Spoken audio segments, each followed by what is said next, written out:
நாம் எழும்பி போரடிக்க, எழும்பி சிலம்பம் பண்ண ஆண்டவர் நம்மை தெரிந்தெடுத்திருக்கிறார். அல்லேலூயா. உள்ளான மனுஷன் யார்? வேதம் யாரை உள்ளான மனுஷன் என்று சொல்லுகிறது? 1 பேதுரு 4:6 சொல்லுகிறது, தேவன் முன்பாக நீங்களும் நானும் ஆவியிலே பிழைக்கும்படியாக தேவன் நம்மை தெரிந்து கொண்டார். அல்லேலூயா. வீட்டுக்கு போனா அங்க பிரச்சனை, ஊழியத்துல போனா பிரச்சனை, தேவை ஒரு பக்கம், போராட்டம் ஒரு பக்கம், வியாதி ஒரு பக்கம், இதெல்லாம் பார்த்து எங்களுக்குள்ள என்ன வந்துடுது? ஆவி போயிடுது பிரதர், மாம்சம் எழுப்பிடுது பிரதர் அப்படின்னு சொல்றோம். காரியத்தை தேசத்தில் நடப்பிப்பதற்காக நான் உன்னை தெரிந்து கொண்டிருக்கிறேன் என்று சொல்லி சேனைகளின் கர்த்தர் சொல்லுகிறார்.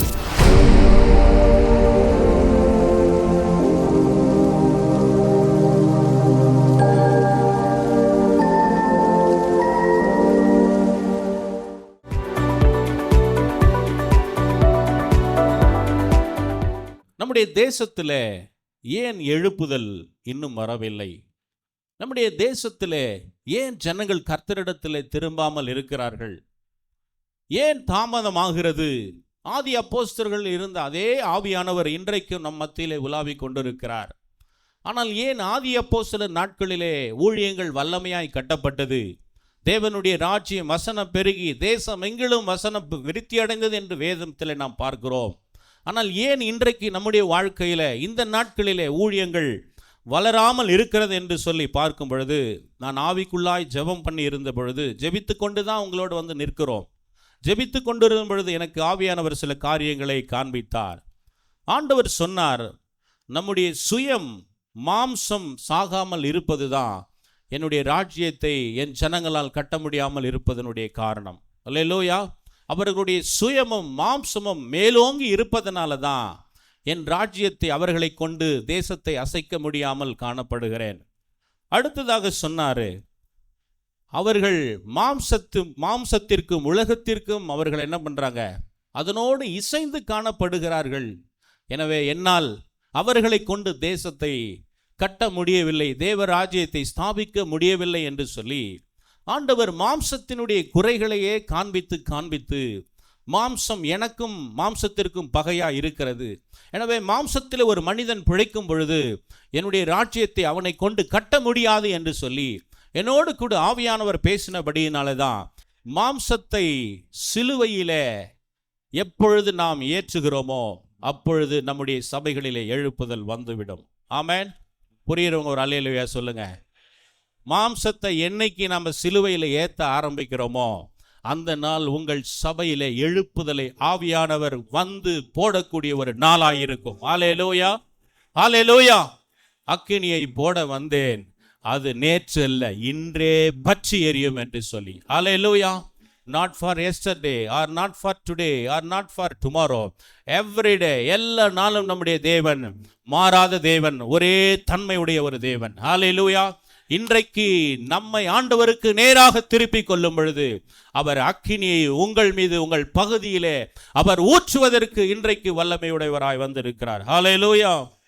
மாம்சத்தை விட்டு பேருக்காக, புகழுக்காக, பதவிக்காக, பட்டங்களுக்காக செய்யக்கூடிய மாம்சத்திலே காணப்படுகிற ஊழியத்தை என்றைக்கு நாம் நிறுத்துகிறோமோ அன்றைக்கு தேவ ஆவியானவர் நம்முடைய சபையிலே உலாவ ஆரம்பிப்பார். ஹல்லேலூயா, ஹல்லேலூயா.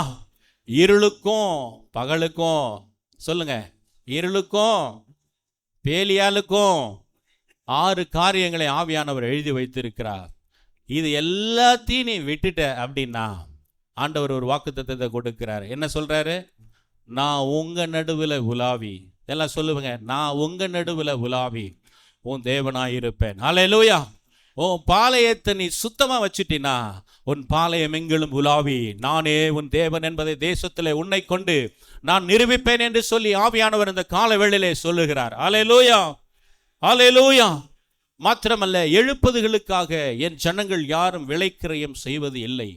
அடுத்ததாக என்னுடைய பேசின சத்தம், எழுப்புதலுக்காக பேசுகிறார்கள், பெரிய பெரிய கூட்டங்களை போட்டு பேசுகிறார்கள்.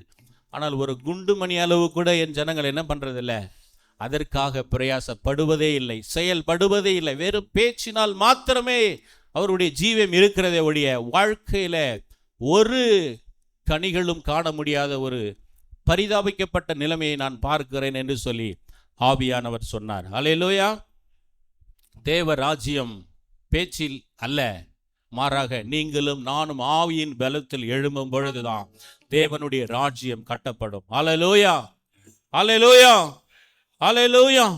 வசனம் சொல்லுகிறது, மரித்தோரை விட்டு நாம் எழும்பாத வரைக்கும் கிறிஸ்து நம்மை, சொல்லுங்க, நீங்க எல்லாம் ஆவிக்குரியவங்க. நான் வந்திருக்கிறேன். உண்மையாகவே ஐயாவை பார்த்தேன், எல் ஜோசப் ஐயா. அவர் உட்கார்ந்த உடனே ஒரே ஒரு விஷயம் என்ன, அப்படியே என் ஹார்ட்டு அவருக்கு சரண்டர் ஆயிடுச்சு. ஆண்டவர் கிருபையில் 28 சபைகளை நான் ஸ்தாபித்து இருக்கிறேன் பிரதர். அல்லேலூயா, அல்லேலூயா. எப்படிப்பட்டதான ஒரு தரிசனம் நிறைந்த ஆவிக்குரிய ஊழியர்களை ஆண்டவர் இந்த நாட்களில் வைத்திருக்கிறார். அல்லேலூயா. என்னுடைய தரிசனம் என்ன தெரியுமா? நான் சாவதற்குள்ளாக மினிமம் 100 சபைகளை சர்ச்சு பிளான்டு பண்ணி தான் சாகணும். அல்லேலூயா.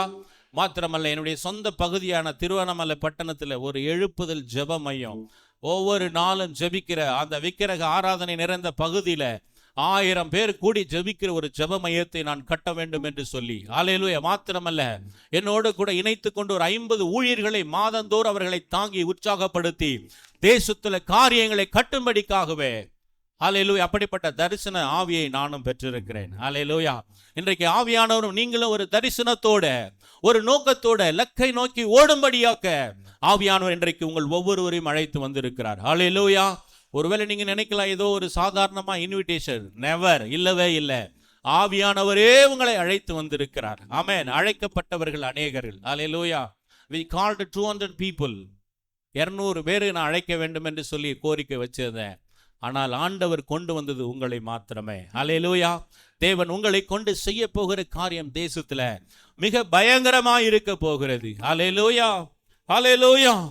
நம்மை சுத்திகரித்து கொள்ளாத வரைக்கும் நம்முடைய வாழ்க்கையில ஆவியானவர் உலாவ முடியாது.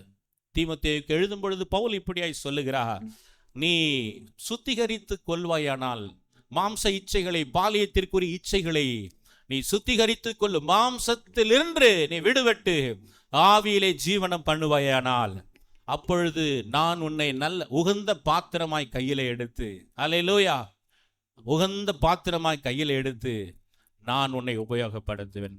புரியுறவங்களாம் ஒரு கரங்களை தட்டி ஆண்டவர் மகிமைப்படுத்துவோமா? அல்லேலூயா. மாம்சத்தால் கரைபட்டு இருக்கிறார்கள் என் ஜனங்கள், மாம்சத்தால் கரைபட்டு இருக்கிறார்கள் என் ஜனங்கள்.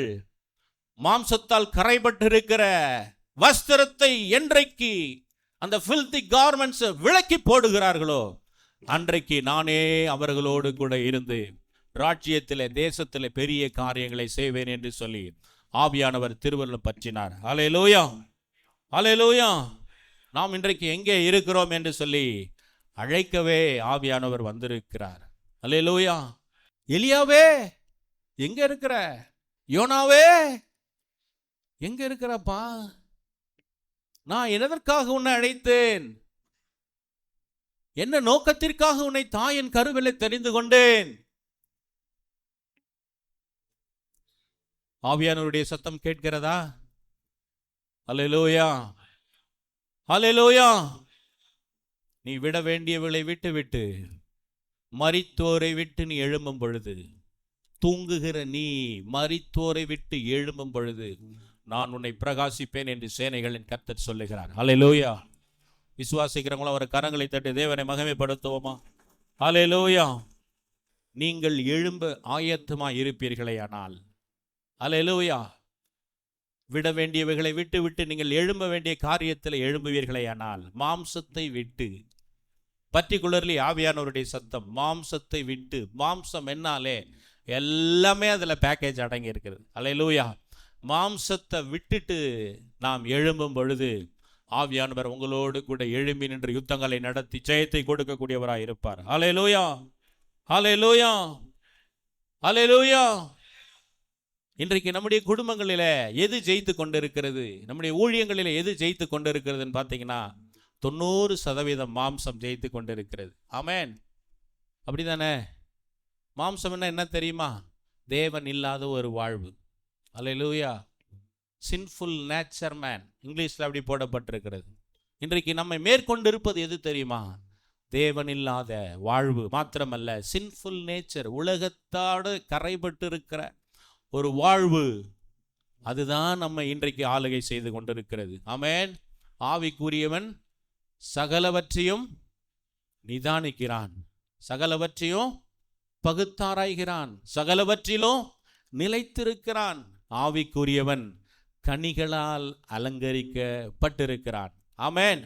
இன்றைக்கு அநேக குடும்பங்களிலே பார்க்கும் பொழுது மாம்சம் தலைவிரித்து ஆடுகிறது.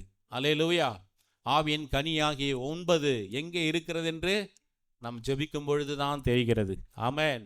அநேக சூழல்களிலே நம்முடைய வாழ்க்கையில ஆவி தோற்று போய் கொண்டுதான் இருக்கிறது. உண்மைன்னு சொல்றவங்க கையை தூக்குங்க.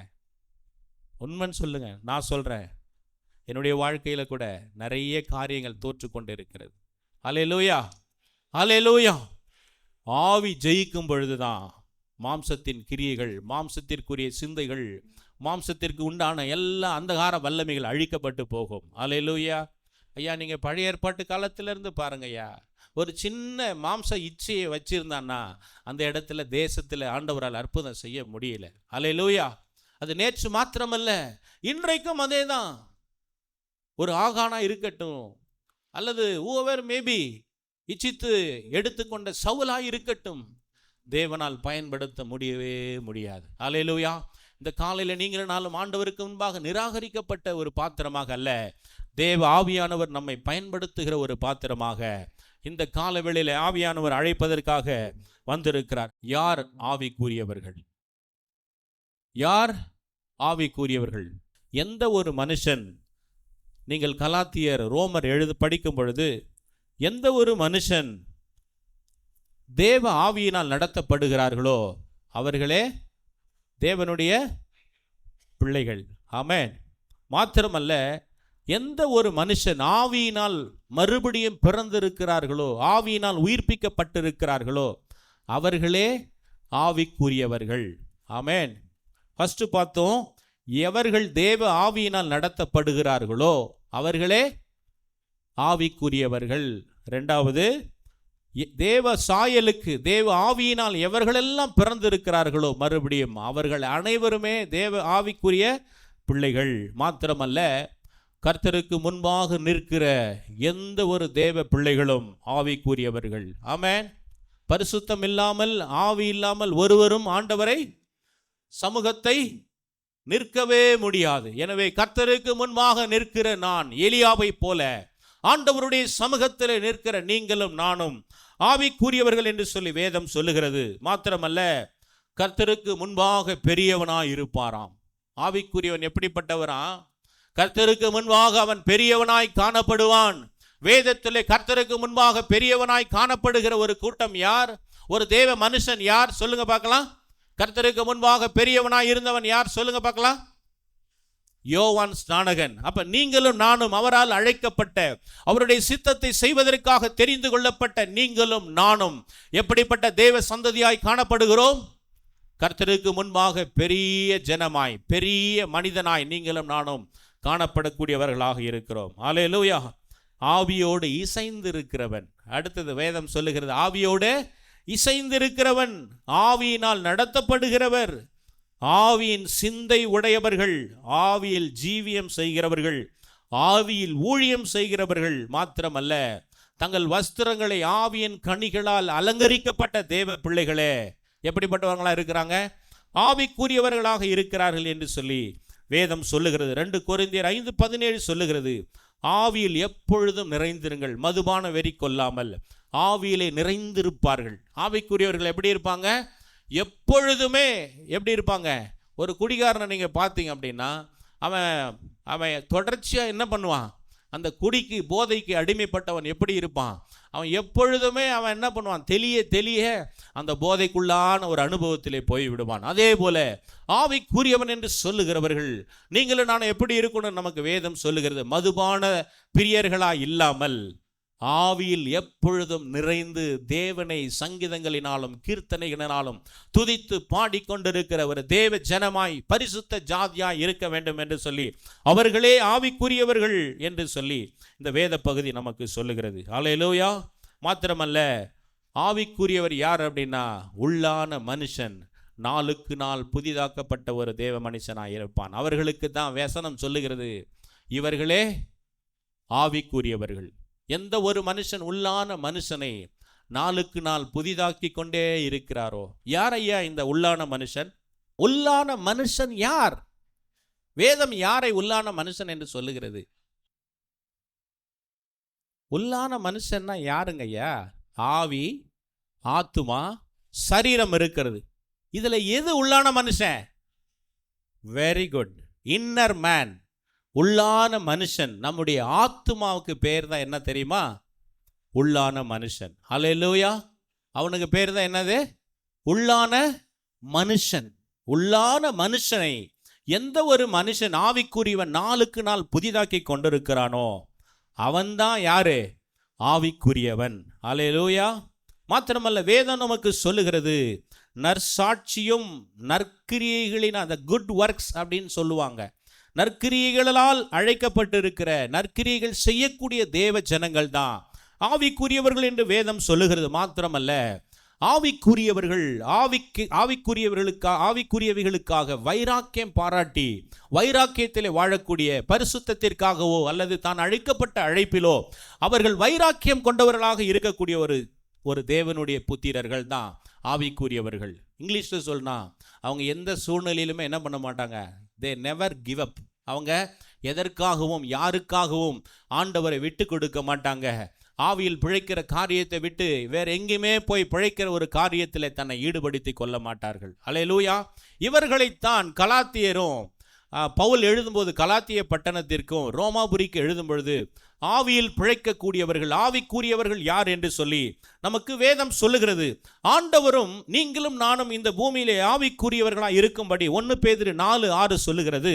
தேவன் முன்பாக நீங்களும் நானும் ஆவியிலே பிழைக்கும்படியாக தேவன் நம்மை தெரிந்து கொண்டார். அல்லேலூயா. ஆண்டவர் எதற்காக முதலாவது தெரிந்து கொண்டார்?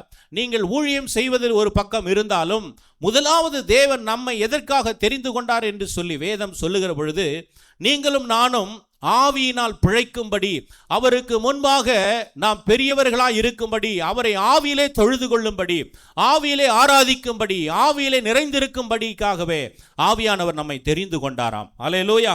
தேவன் நம்மை தெரிந்து கொண்டனுடைய முக்கியமான நோக்கமே நீங்களும் நானும் எப்பொழுதும் ஆவியின் நிறைவை ருசித்து கொண்டே இருக்க வேண்டும் என்று சொல்லிதான், ஆவியிலே பிழைக்கும்படி தான் தேவ ஆவியானவர் நம்மை அழைத்தார் என்று சொல்லி இருக்கிறது. தேவ ஆவிக்கு நான் யாரை ஒப்பிடுகிறேன்? ஆண்டவராக இயேசு கிறிஸ்துவை. அல்லேலூயா, அல்லேலூயா. அவர் இந்த பூமியிலே வாழ்ந்த நாட்களிலே ஒரு இடத்துல கூட மாம்சத்திற்கு அடிமைகளாக இருந்ததை நாம் பார்க்கவே முடியாது. ஆண்டவராக இயேசு கிறிஸ்து பிசாசு வருவதை பார்த்து சொல்லுகிறார், இதோ உலகத்தின் அதிபதி என்னிடத்தில் வருகிறான். இதோ உலகத்தின் அதிபதி, ஆனால் அவன் என்கிட்ட எடுத்துக்கொள்வதற்குரிய ப்ராப்பர்ட்டி எதுவுமே என்னிடத்தில் இல்லை. நம்மால் எங்கேயுமே ஒரு இடத்துல கூட என்ன பார்க்க முடியாது? மாம்சம் இருந்ததை பார்க்கவே முடியாது. அல்லேலூயா, அல்லேலூயா. அவர் ஆவியிலே ஜீவனம் பண்ணவராய், ஆவியானவராலே நடத்தப்பட்ட ஒரு தேவ மனுஷனாக இந்த பூமியிலே வாழ்ந்து தன்னுடைய நாட்களை முடித்து சென்றார் என்று நாம் பார்க்கிறோம். அல்லேலூயா. ஒருவேளை நீங்கள் கேட்கலாம், பிரதர் இதெல்லாம் சாத்தியமா? தேவ ஆவியினாலே நாங்கள் 24 மணி நேரம் நினைஞ்சிருக்க முடியுமா? வீட்டுக்கு போனால் அங்கே பிரச்சனை, ஊழியத்தில் போனால் பிரச்சனை, தேவை ஒரு பக்கம், போராட்டம் ஒரு பக்கம், வியாதி ஒரு பக்கம், இதெல்லாம் பார்த்து எங்களுக்குள்ள என்ன வந்துடுது? ஆவி போயிடுது பிரதர், மாம்சம் எழும்பிடுது பிரதர் அப்படின்னு சொல்கிறோம். அப்படி தானே? அல்லேலூயா. அதற்கு தான் பேதுரு சொல்கிறாரு, ஆத்துமாவுக்கு விரோதமாக என்ன நடக்கும்? போர் நடக்கும் தான். ஆத்துமாவுக்கு விரோதமாய் போர் நடக்கும். அது இச்சையின் மூலமா வரலாம், அல்லது வேற ஏதோ ஒரு ரூபத்தில் உங்கள் மனைவியின் மீது மூலமா வரலாம், உங்கள் புருஷர் மூலமா வரலாம், உங்கள் பிள்ளைகள் மூலமா வரலாம், ஊழியத்தில் விசுவாசிகள் மூலமா ஏதோ ஒரு மாம்சத்தினுடைய கிரியைகள் வரலாம். ஆனாலும் நாம் மாம்சத்தின் கிரியைகள் அல்ல, நாம் ஆத்துமாவுக்கு விரோதமாய் போராடுகிற இந்த ஆவியை பகுத்தறிந்து நாம் செயல்படும் பொழுது உண்மையாகவே நாம் ஆவியிலே பிழைக்க முடியும் என்று சொல்லி இங்கே பேதுரு நமக்கு எழுதி வைத்திருக்கிறார். அல்லேலூயா. உண்மையாகவே நாம் ஜெயிக்க பிறந்தவர்கள். அதுக்கு தான் ஆண்டவர் வெளிப்படுத்தின விசேஷத்தில் சொன்னாரு, ஜெயம் கொள்ளுகிறவன் எவனோ, சொல்லுங்க, அவருக்கு தான் நான் என்ன பண்ணுவேன். அப்ப ஜெயம் கொள்ளாதவங்களுக்கெல்லாம்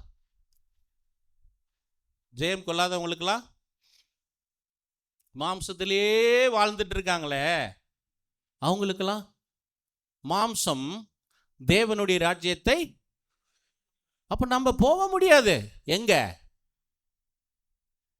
உன்னை அறியேன், ஆண்டவர் ஊழியர்களை பார்த்து சொல்லுகிறார், ஏன் சித்தத்தை செய்யலப்பா, உன் சித்தம் மாம்சம் சொல்றபடி செஞ்ச. I don't know about your ministry.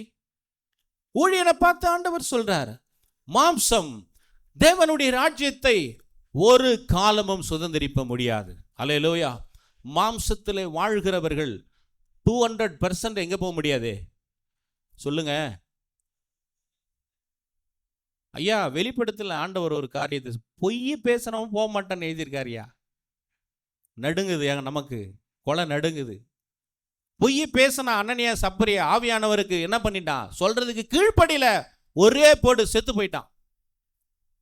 Sir, மாம்சம் நமக்கு தலை எடுக்கும் பொழுது தலை உண்மையா வெட்டப்படும் சார் பிசாசுனால. மாம்சத்தினுடைய சம்பளம் என்னது? மரணம். மரணத்தினுடைய அதிபதி என்ன பண்ணுவான்? நம்முடைய ஊழியத்தில், நம்முடைய குடும்பத்தில், நம்முடைய எல்லைகளில் அவன் தான் ஆட்சியாளனா செயல்படுவான். அல்லேலூயா, அல்லேலூயா. எனவேதான் ஆவிக்குரியவன் சகலவற்றையும் நிதானிக்கிறான்.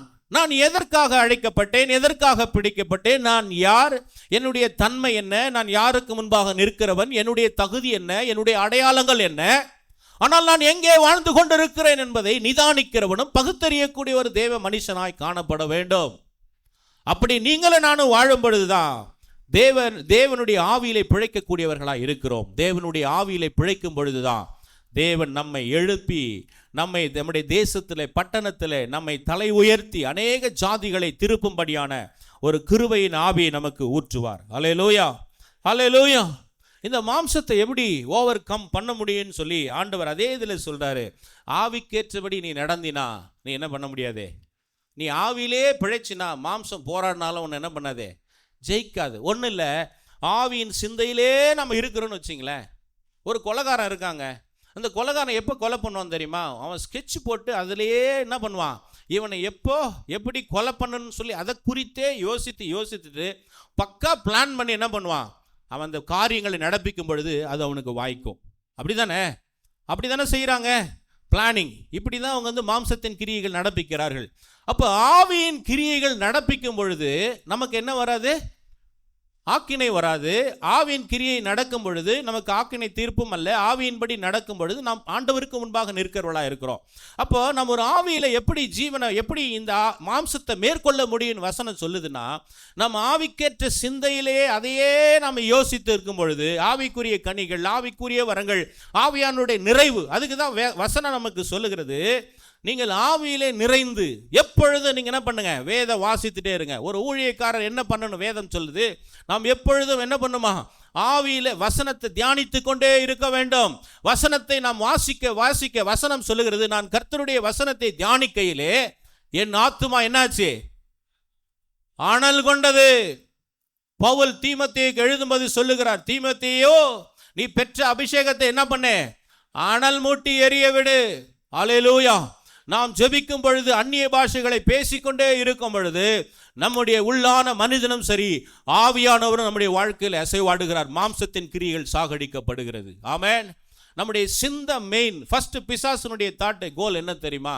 அவன் முதலாவது அடிக்கிற அடி சிந்தை தான். சிந்தையை கேப்சர் பண்ணிட்டானா அவன் ஒரு நடமாடுகிற ஒரு பிணமாகவே இந்த பூமியில் வாழ்ந்து செத்து போயிடுவான். அல்லேலூயா.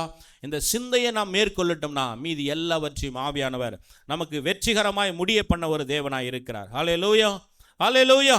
த ஸ்பிரிச்சுவல் மேன் எப்படி நடக்கணும் அப்படின்னு சொல்லி ஆவிக்கேற்றபடி சிந்தித்து, ஆவிக்கேற்றபடி நிறைந்து, ஆவியிலே நாம் ஜீவியம் பண்ணும் பொழுது நாம் எப்படிப்பட்டவர்களாக காணப்படுகிறோம்? வேதம் சொல்லுகிறது, நாம் கர்த்தருக்கு முன்பாக ஊழியம் செய்யக்கூடிய ஆசாரியர்களாக காணப்படுவோம் என்று சொல்லி நமக்கு வேதம் சொல்லுகிறது. அல்லேலூயா, அல்லேலூயா. ஆவிக்குரியவர்கள் நாம் என்ன செய்யணும்? டெய்லியுமே உள்ளான மனுஷனை என்ன பண்ணணும் தெரியுமா?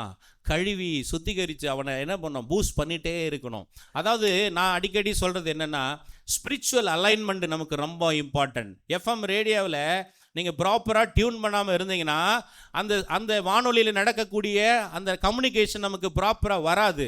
அப்போ நம்ம சரியாய் டியூன் பண்ணிக்கும் பொழுது, அந்த ஸ்பிரிச்சுவல் டியூனுங்க நீங்களும் நான் சரியாய் நம்ம செய்து கொள்ளும் பொழுது ஆவியானவரோடு இருக்கக்கூடிய கம்யூனிகேஷன், அல்லேலூயா, ஆவியிலே நடக்கக்கூடிய அந்த காரியம், இந்த ஸ்பிரிச்சுவல் அலைன்மெண்ட், ஸ்பிரிச்சுவல் டியூன்னு சொல்லுவாங்க. சார், நம்ம ஸ்பிரிச்சுவல் அலைன்மெண்ட் கரெக்டாக வச்சிட்டோம்னா மற்ற எல்லாமே உங்களை தேடி வந்துடும் சார். விசுவாசிக்கிறவங்க ஒரு அல்லேலூயா சொல்லுங்க. அல்லேலூயா.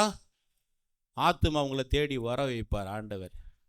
ஆண்டவர் இன்னைக்கு திகம் மாறிட்டு இருக்காரு. எங்க என் ஜனங்களை போய் எந்த சபையில் அனுப்பணும்னு தெரியாம ஆவியானவர் முழிச்சிட்டு இருக்காரு. ஓப்பனா சொல்லணும்னா எங்க சபை சென்னையில் பெரிய சபை தான் சார். நாங்க ஊழியம் செய்யறதை விட ஜனங்கள் திரள் திரளாய் ஆவியானவர் என்ன பண்றாரு, சபையில் அவரே கொண்டு வந்து நாள்தோறும் சேர்க்கிறாருங்க. ஏன்னா ஆவிக்குரியவன் இல்லை, ஆவிக்குரிய ஆசாரியன் இல்லை. அதனால ஆண்டவரால் அதான் வசனத்தில் கூட நம்ம பார்க்கும் பொழுது, கண்காணியானவன் மேய்ப்பனே அவன் ஒழுங்காய் மேய்க்காத பொழுது ஆண்டவர் எப்படி நம்மை நம்பி ஆத்துமாக்களை கொடுக்க முடியும்? கொடுத்திருக்கிற 50 பேரையே நாம் மாம்சத்தில் நடத்தும் பொழுது ஆண்டவர் எதற்காக நமக்கு இன்னும் ஒரு 500 பேரை கொடுக்க வேணும்? கொடுக்க முடியாதுங்க. விசுவாசிக்கிறீங்களா? ஆனால் ஆவியில் நாம் இருந்துட்டோம்னா, ஜீவனம் பண்ணோம்னா, ஆவியில் ஸ்பிரிச்சுவல் அலைன் பண்ணி ஆவியானவருக்கு நேராக, வசனத்திற்கு நேராக, கிறிஸ்துவினுடைய உபதேசங்களை கைப்பற்றுகிறவன், பேசுகிறவன் கிறிஸ்து வாழ்ந்தபடியே தானும் நடக்கும் பொழுது, அநியாயத்தை விட்டு மாம்சத்தை விட்டு கர்த்தருக்கு நேராக திரும்பிக் கொள்ளும் பொழுது, ஆவிக்கு நேராக நம்மை அலைன் பண்ணும் பொழுது, உங்களுடைய ஊழியம், என்னுடைய ஊழியத்தை ஆவியானவர் வல்லமையாய் தேசமங்கில கொண்டு போய் நடத்தக்கூடிய ஒருவராக இருக்கிறார். ஹல்லேலூயா. சார், நான் எம் அன்ஃபிட், ஏன்னா உண்மையான தகுதி இல்லை. ஆனால் ஒன்று மட்டும் தெரியும், என் ஆவியானவருக்கு பிடிக்காத எந்த காரியத்துமே நான் என்ன பண்ண மாட்டேன் சொல்லுங்க, என்ன பண்ண மாட்டேன், செய்யவே மாட்டேன். ஆண்டவர் பார்த்தாரு உண்மையுள்ளவன் என்று சொல்லி. நான் உண்மையாக தகுதி இல்லை, நாம் குறை உள்ளவர்கள், பலவீனமான பாண்டங்கள். ஆனாலும் ஆவியானவரே உண்மை நான் விரும்புகிறேன்ப்பா, என்னை நடத்தி செல்லுங்கன்னு சொல்லி நான் ஆவியானவருக்கு ஒப்பு கொடுத்து நான் திருப்பப்படுறதுனால ஆவியானவர் இன்றைக்கு உங்கள் முன்பாக கொண்டு வந்து பேச வைத்து கொண்டிருக்கிறார். ஹல்லேலூயா. இதே ஆவியானவர் இன்றைக்கு உங்களையும் தேசத்தில், உங்கள் பகுதியில் வல்லமையாய் பெரிய பெரிய காரியங்களை, ராஜ்யத்தை கட்டக்கூடிய காரியத்தில் இன்னும் 100 சபைகளுக்கு மேலாக ஸ்தாபித்து தேவனுடைய மகிமையை நீங்கள் பார்க்கத்தக்கதாய் தேவன் உங்களை கொண்டு போய் நிறுத்த முடியும். ஹல்லேலூயா. ஆவிக்குரியவனை குறித்து வசனம் சொல்லுகிறது, ஆவிக்குரியவன் அவன் காற்றாகவும் அக்கினியாகவும் செயல்படுகிறான், காணப்படுகிறான் என்று சொல்லி. ஆவியானவர் ஆவிக்குள்ளாய் ஒரு மனுஷன் நடக்கும் பொழுது அவனை எங்கே கொண்டு போய் நிறுத்த வைப்பார் தெரியுமா? அவரை அக்கினியாகவும் காற்றாகவும் பயன்படுத்தி தேசத்தில் காரியத்தை அவர் நடப்பித்து கிரியைகளை செய்து முடிக்கக்கூடியவர் தேவனாக இருக்கிறார். ஹல்லேலூயா. எபேசியர் 5:18 சொல்லுகிறது, நாம் துன்மார்க்கருக்கு ஏதுவான வெறி கொள்ளாமல். இன்றைக்கு ஒப்பு கொடுக்கணும், ஆண்டவரே எந்த நாள்ல இருந்து நான் ஆவியில பிழைக்க ஒப்பு கொடுக்கிறேன். ஆவியிலே நாம் இணைந்திருக்கும் பொழுது, ஆவியிலே ஜீவனம் பண்ணும் பொழுது, ஆவிக்கேற்றபடி நடக்கும் பொழுது, ஸ்பிரிச்சுவல் அலைன்மெண்ட் நாம் செய்யும் பொழுதெல்லாம் ஆவியானவர் நம்முடைய வாழ்க்கையிலே உலாவி நம்முடைய தேவனாய் இருந்து காரியங்களை மாறுதலாய் நன்மையாய் முடிய பண்ணக்கூடிய ஒரு தேவனாய் இருப்பார். ஹல்லேலூயா. பழைய ஏற்பாட்டில் இப்படியே வசனம் சொல்லுகிறது, பிரசங்கி நினைக்கிறேன், உன் தலைக்கு எண்ணெய் எப்பொழுதும் குறையாமல் இருப்பதாக. ஆவியின் நிறைவை குறித்து ஆண்டவர் எழுதி வைத்திருக்கார். உன் வஸ்திரம் எப்பொழுதும் வெண்மையாய், பரிசுத்த அலங்காரத்தை குறித்து. வஸ்திரம் என்றால் ஆவியின் கனிகளில் குறிக்கிறது. நீங்க பழைய ஏற்பாட்டில் பார்க்கும் பொழுது ஒரு ஆசாரியனுடைய வஸ்திரங்களில் 2 காரியங்கள் காணப்படும். சொல்லுங்க பார்க்கலாம். நிறைய இருக்குது, 2 முக்கியமான காரியங்கள் இந்த சப்ஜெக்டுக்கு ஏற்ற மாதிரி. சொல்லுங்க பார்க்கலாம், யாரை சொல்ல முடியுமா? பழங்கள், அப்புறம் கனிகள், மணிகள், பழங்கள். மணி எதற்கு அடையாளமாக இருக்கிறது? வரங்களுக்கு அடையாளமாக இருக்கிறது. பழங்கள், மாதுளை பழம் எதற்கு அடையாளமாக இருக்கிறது? கனிகளுக்கு அடையாளமாக இருக்கு. ஆவிக்குரியவன் என்று சொல்லுகிற நம்முடைய வாழ்க்கையில மணியும் மாதுளை பழம், வசனம் இப்படியாய் போடப்பட்டிருக்கிறது. ஒரு மணியும் பழமும் மணியும் இப்படி மாறி மாறி ஆவிக்குரியனுடைய வஸ்திரத்தில் அலங்கரிக்கப்பட்டிருக்கிறோம். ஹல்லேலூயா. ஆவிக்குரிய வஸ்திரத்தில் நீங்களும் நானும் அலங்கரிக்கும் பொழுது, ஆவிக்குரிய எண்ணெய் அபிஷேக தைலம் நம்ம மீது எப்பொழுதும் அனலாய் இருக்கும் பொழுது, மாம்சத்தை மேற்கொண்டு தேசத்தில் காரியத்தை கர்த்தருக்காக நம்மால் பெரிய காரியங்களை செய்ய முடியும் என்பதில் ஒரு சந்தேகமும் இல்லை. ஹல்லேலூயா. ஹல்லேலூயா. முதலாவது, ஆவிக்குரியவர்கள் நீங்களும் நானும் ஆவியிலே ஊழியம் செய்ய அழைக்கப்பட்டிருக்கிறோம். உங்களோட ஒரு 3 காரியங்களை, கர்த்தருக்கு சித்தமான 4 காரியங்களை வேகமாய் பேசி முடிச்சுட்டு சரியான நேரத்தில் நான் ஹேண்ட் ஓவர் பண்ணிட்டு போயிடுறேன். ஹல்லேலூயா. முதலாவது, ஆவிக்குரியவன் ஆவிக்குரிய ஊழியத்தை நடப்பிக்க வேண்டும். சொல்லுங்க பார்க்கலாம். ஆவிக்குரியவன் ஆவியிலே ஊழியம் செய்ய வேண்டும். சொல்லுங்க பார்க்கலாம். ஆவிக்குரியவன் ஆவியிலே ஊழியம் செய்ய வேண்டும். நீங்க அப்போஸ்தலர் 10:38 பார்க்கும் பொழுது, நசரேயனாகிய இயேசுவை தேவன் பரிசுத்த ஆவியினாலும் வல்லமையினாலும் அபிஷேகம் பண்ணி இருந்தார். தேவன் அவருடனே கூட இருந்தபடியினாலே நன்மை செய்கிறவராயும் பிசாசின் வல்லமையில் அகப்பட்ட யாவரையும் குணமாக்குகிறவருமாய் சுற்றித் திரிந்தார் என்று சொல்லி வேதம் சொல்லுகிறது. எந்த ஒரு மனுஷன் ஆவியின் நிறைவிலே ஆவியானவருடைய வழிகாட்டுதலின்படி, இதை கைடன்ஸ் சொல்லுவோம், அவருடைய லீடிங் பிரகாரம் யார் ஒருவர் ஊழியம் செய்கிறார்களோ அவர்களால் தாங்க இந்த தேசத்திற்கு நன்மையாக இருக்க முடியும். அதான் வசனம் சொல்லுகிறது, அவர் நன்மை செய்கிறவராக. நீங்கள் நன்மை செய்யணும்னு நினைச்சாலும் நன்மை செய்ய முடியாது. எப்போ நன்மை செய்ய முடியும் தெரியுமா? எப்போ நற்கிரியைகள் செய்ய முடியும் தெரியுமா? எப்போ நாம் ஆவியிலே நாம் நிறைந்த ஆவியானவருக்கு நம்மை ஒப்பு கொடுத்து, ஆவியானவரே நீர் என்னை நடத்தி செல்லுங்கப்பான்னு சொல்லி ஆவியானவரை நாம் சார்ந்து கொண்டுக்கிறோமோ, அப்பொழுது நம்முடைய ஊழியம் தலைகீழாய் மாறி தேவ ராஜ்யம் கட்டப்படக்கூடியதாக இருக்கிறது. உங்களுக்கு யோவான் ஸ்நானகத்தை குறித்து நான் காண்பிக்க விரும்புகிறேன். ஜான் த பேப்டிஸ்ட், அவரை குறித்து வேதம் சொல்லுகிறது. லூக்கா 1:15 அவன் கர்த்தருக்கு முன்பாக பெரியவனாய் இருப்பான், மாத்திரமல்ல எந்த விதமான மாம்சத்திற்குரிய காரியங்களில் அவன் ஈடுபட்டு இருக்க மாட்டான், மாத்திரமல்ல பரிசுத்த ஆவியினால் அவன் நிரப்பப்பட்டவனாய் காணப்படுவான், மாத்திரமல்ல கர்த்தருக்கு முன்பாக அவன் எலியாவின் ஆவியும் பலமும் உடையவனாக இருப்பான். இந்த டிரான்ஸ்ஃபர்மேஷன் மல்கியாவில் நடக்கும். நீங்கள் வாசித்து பார்த்தீங்கன்னா எலியாவினுடைய ஆவியை இந்த யோவான் ஸ்நானகனுக்கு, ஏன் அந்த எலியாவின் ஆவின்னு சொல்றார் தெரியுமா? கர்த்தரை ஜனங்களிடத்தில் திருப்பத்தக்கதான ஒரு ஸ்பிரிட் அவனுக்கு கொடுக்கப்பட்டிருந்தது. நான் விசுவாசிக்கிறேன், எலியாவின் மீது இருந்த 7 ஆவிகள் தான் எலிசாவை என்ன பண்ணிச்சு? தூண்டி இழுப்பி, எனக்கு இரட்டிப்பான அபிஷேகம் வேணும் ஆண்டவரேன்னு சொல்லி கேட்டப்பட்டிருக்கும். அல்லேலூயா. எல்லாரும் ஒரு இன்ட்ரெஸ்டிங்கான ஒரு காரியத்தை நான் காண்பிக்கிறேன். யோவான் 10:41-42 இப்படியாக வசனம் சொல்லுகிறது, யோவான் ஒரு அற்புதத்தையும் செய்யவில்லை. படிங்க, யாராவது ஒருத்தர் யோவான் மைக்கேல் இருந்தால் படிங்க. யோவான் ஒரு அற்புதமும் செய்யவில்லை, படிங்க. ஆகிலும் இவரை குறித்து யோவான் சொன்னதெல்லாம் மெய்யா இருக்கிறது, அவ்விடத்திலே மெய்யா இருக்கிறது என்றார்கள். அவ்விடத்திலே அநேகர்கள் அவரிடத்திலே, என்னையா இங்க நடக்குது? இந்த யோவான் ஸ்நானக ஒரு அற்புதமோ, ஹீலிங் மினிஸ்ட்ரி இல்ல, வேற என்ன இல்ல, டெலிவரன்ஸ் மினிஸ்ட்ரி இல்ல, வேற என்ன நடக்கல? வரங்கள் கிஃப்ட் ஆபரேஷன் நடக்கல. ஒன்னே ஒண்ணுதான் அவங்ககிட்ட இருந்துச்சு. அவன் எப்படி இருந்தானா? filled with the spirit of God. Simple. அவன் எப்பொழுதும் என்ன பண்ணியிருந்தானா? ஆவியிலே நிரம்பினதுனால இயேசு கிறிஸ்துவ சொன்னதை குறித்து எல்லாருமே கேள்விப்பட்டு ஆச்சரியப்பட்டு எல்லாருமே என்ன பண்ணிட்டாங்களாம்? சபை உள்ள வந்துட்டாங்களாம். அல்லேலூயா. சார், அவனுக்குள்ள இருந்த ஆவியானவர் ஒரு அற்புத அடையாளத்தை செய்ய அவனை தூண்டல. அவனுக்குள்ள ஆவியானவர் நிறைவா இருந்ததுனால அநேக ஜனங்கள் என்ன பண்ணாங்க? அது என்ன சொல்லுவீங்க? டிரான்ஸ்ஃபர்மேஷன். அந்த இருதய கடினங்கள் மாறி அவங்க என்ன பண்றாங்களாம்? ஆண்டவரிடத்தில் திரும்பினார்கள் என்று சொல்லி வசனம் சொல்லுகிறது. அல்லேலூயா. ஆவியில் நிறைந்திருக்கிற ஒரு தேவ மனுஷன் தான். ஆனால் வசனம் சொல்லுகிற அவன் ஒரு அற்புதத்தையும் செய்யவில்லை, ஆனாலும் அநேக ஜனங்கள் இயேசுவை விசுவாசித்தார்கள். அல்லேலூயா. நீங்களும் நானும் இருக்கிற பகுதியில ஆவியில செய்திருந்தால் போதும், ஆவியானவருடைய ஊழியத்திற்கு நம்மை அர்ப்பணித்தால் இருந்தால் போதும், அவர் நம்மை அநேக அற்புதங்கள் செய்யாமல் இருந்தாலும் அநேக ஜனங்களை நம்முடைய சபை பக்கமாக, தேவன் பக்கமாக திருப்ப வல்லமையுடைய ஒரு தேவனாய் இருக்கிறார். அல்லேலூயா. ஒருவேளை நீங்க சொல்லலாம், பிரதர் எனக்கு கிஃப்ட் இல்லை பிரதர், பிசாசை திரட்ட முடியல. No problem. ஆவியில் ஃபில்டா இருங்க, ஆவியானவர் உங்களுக்குள்ள எல்லாத்தையும் காரியத்தை நடப்பிப்பார். அல்லேலூயா, அல்லேலூயா.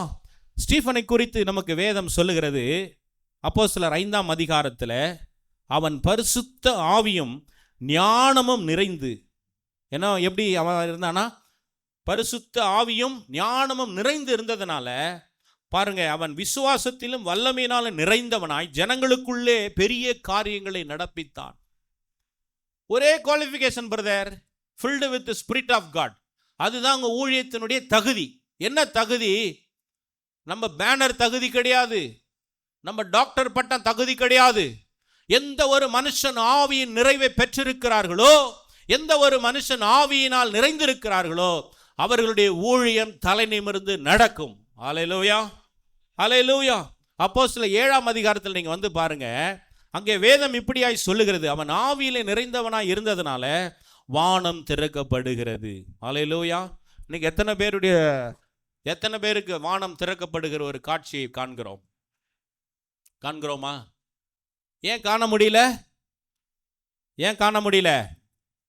மாம்சம் தலை விரிச்சு ஆடுது.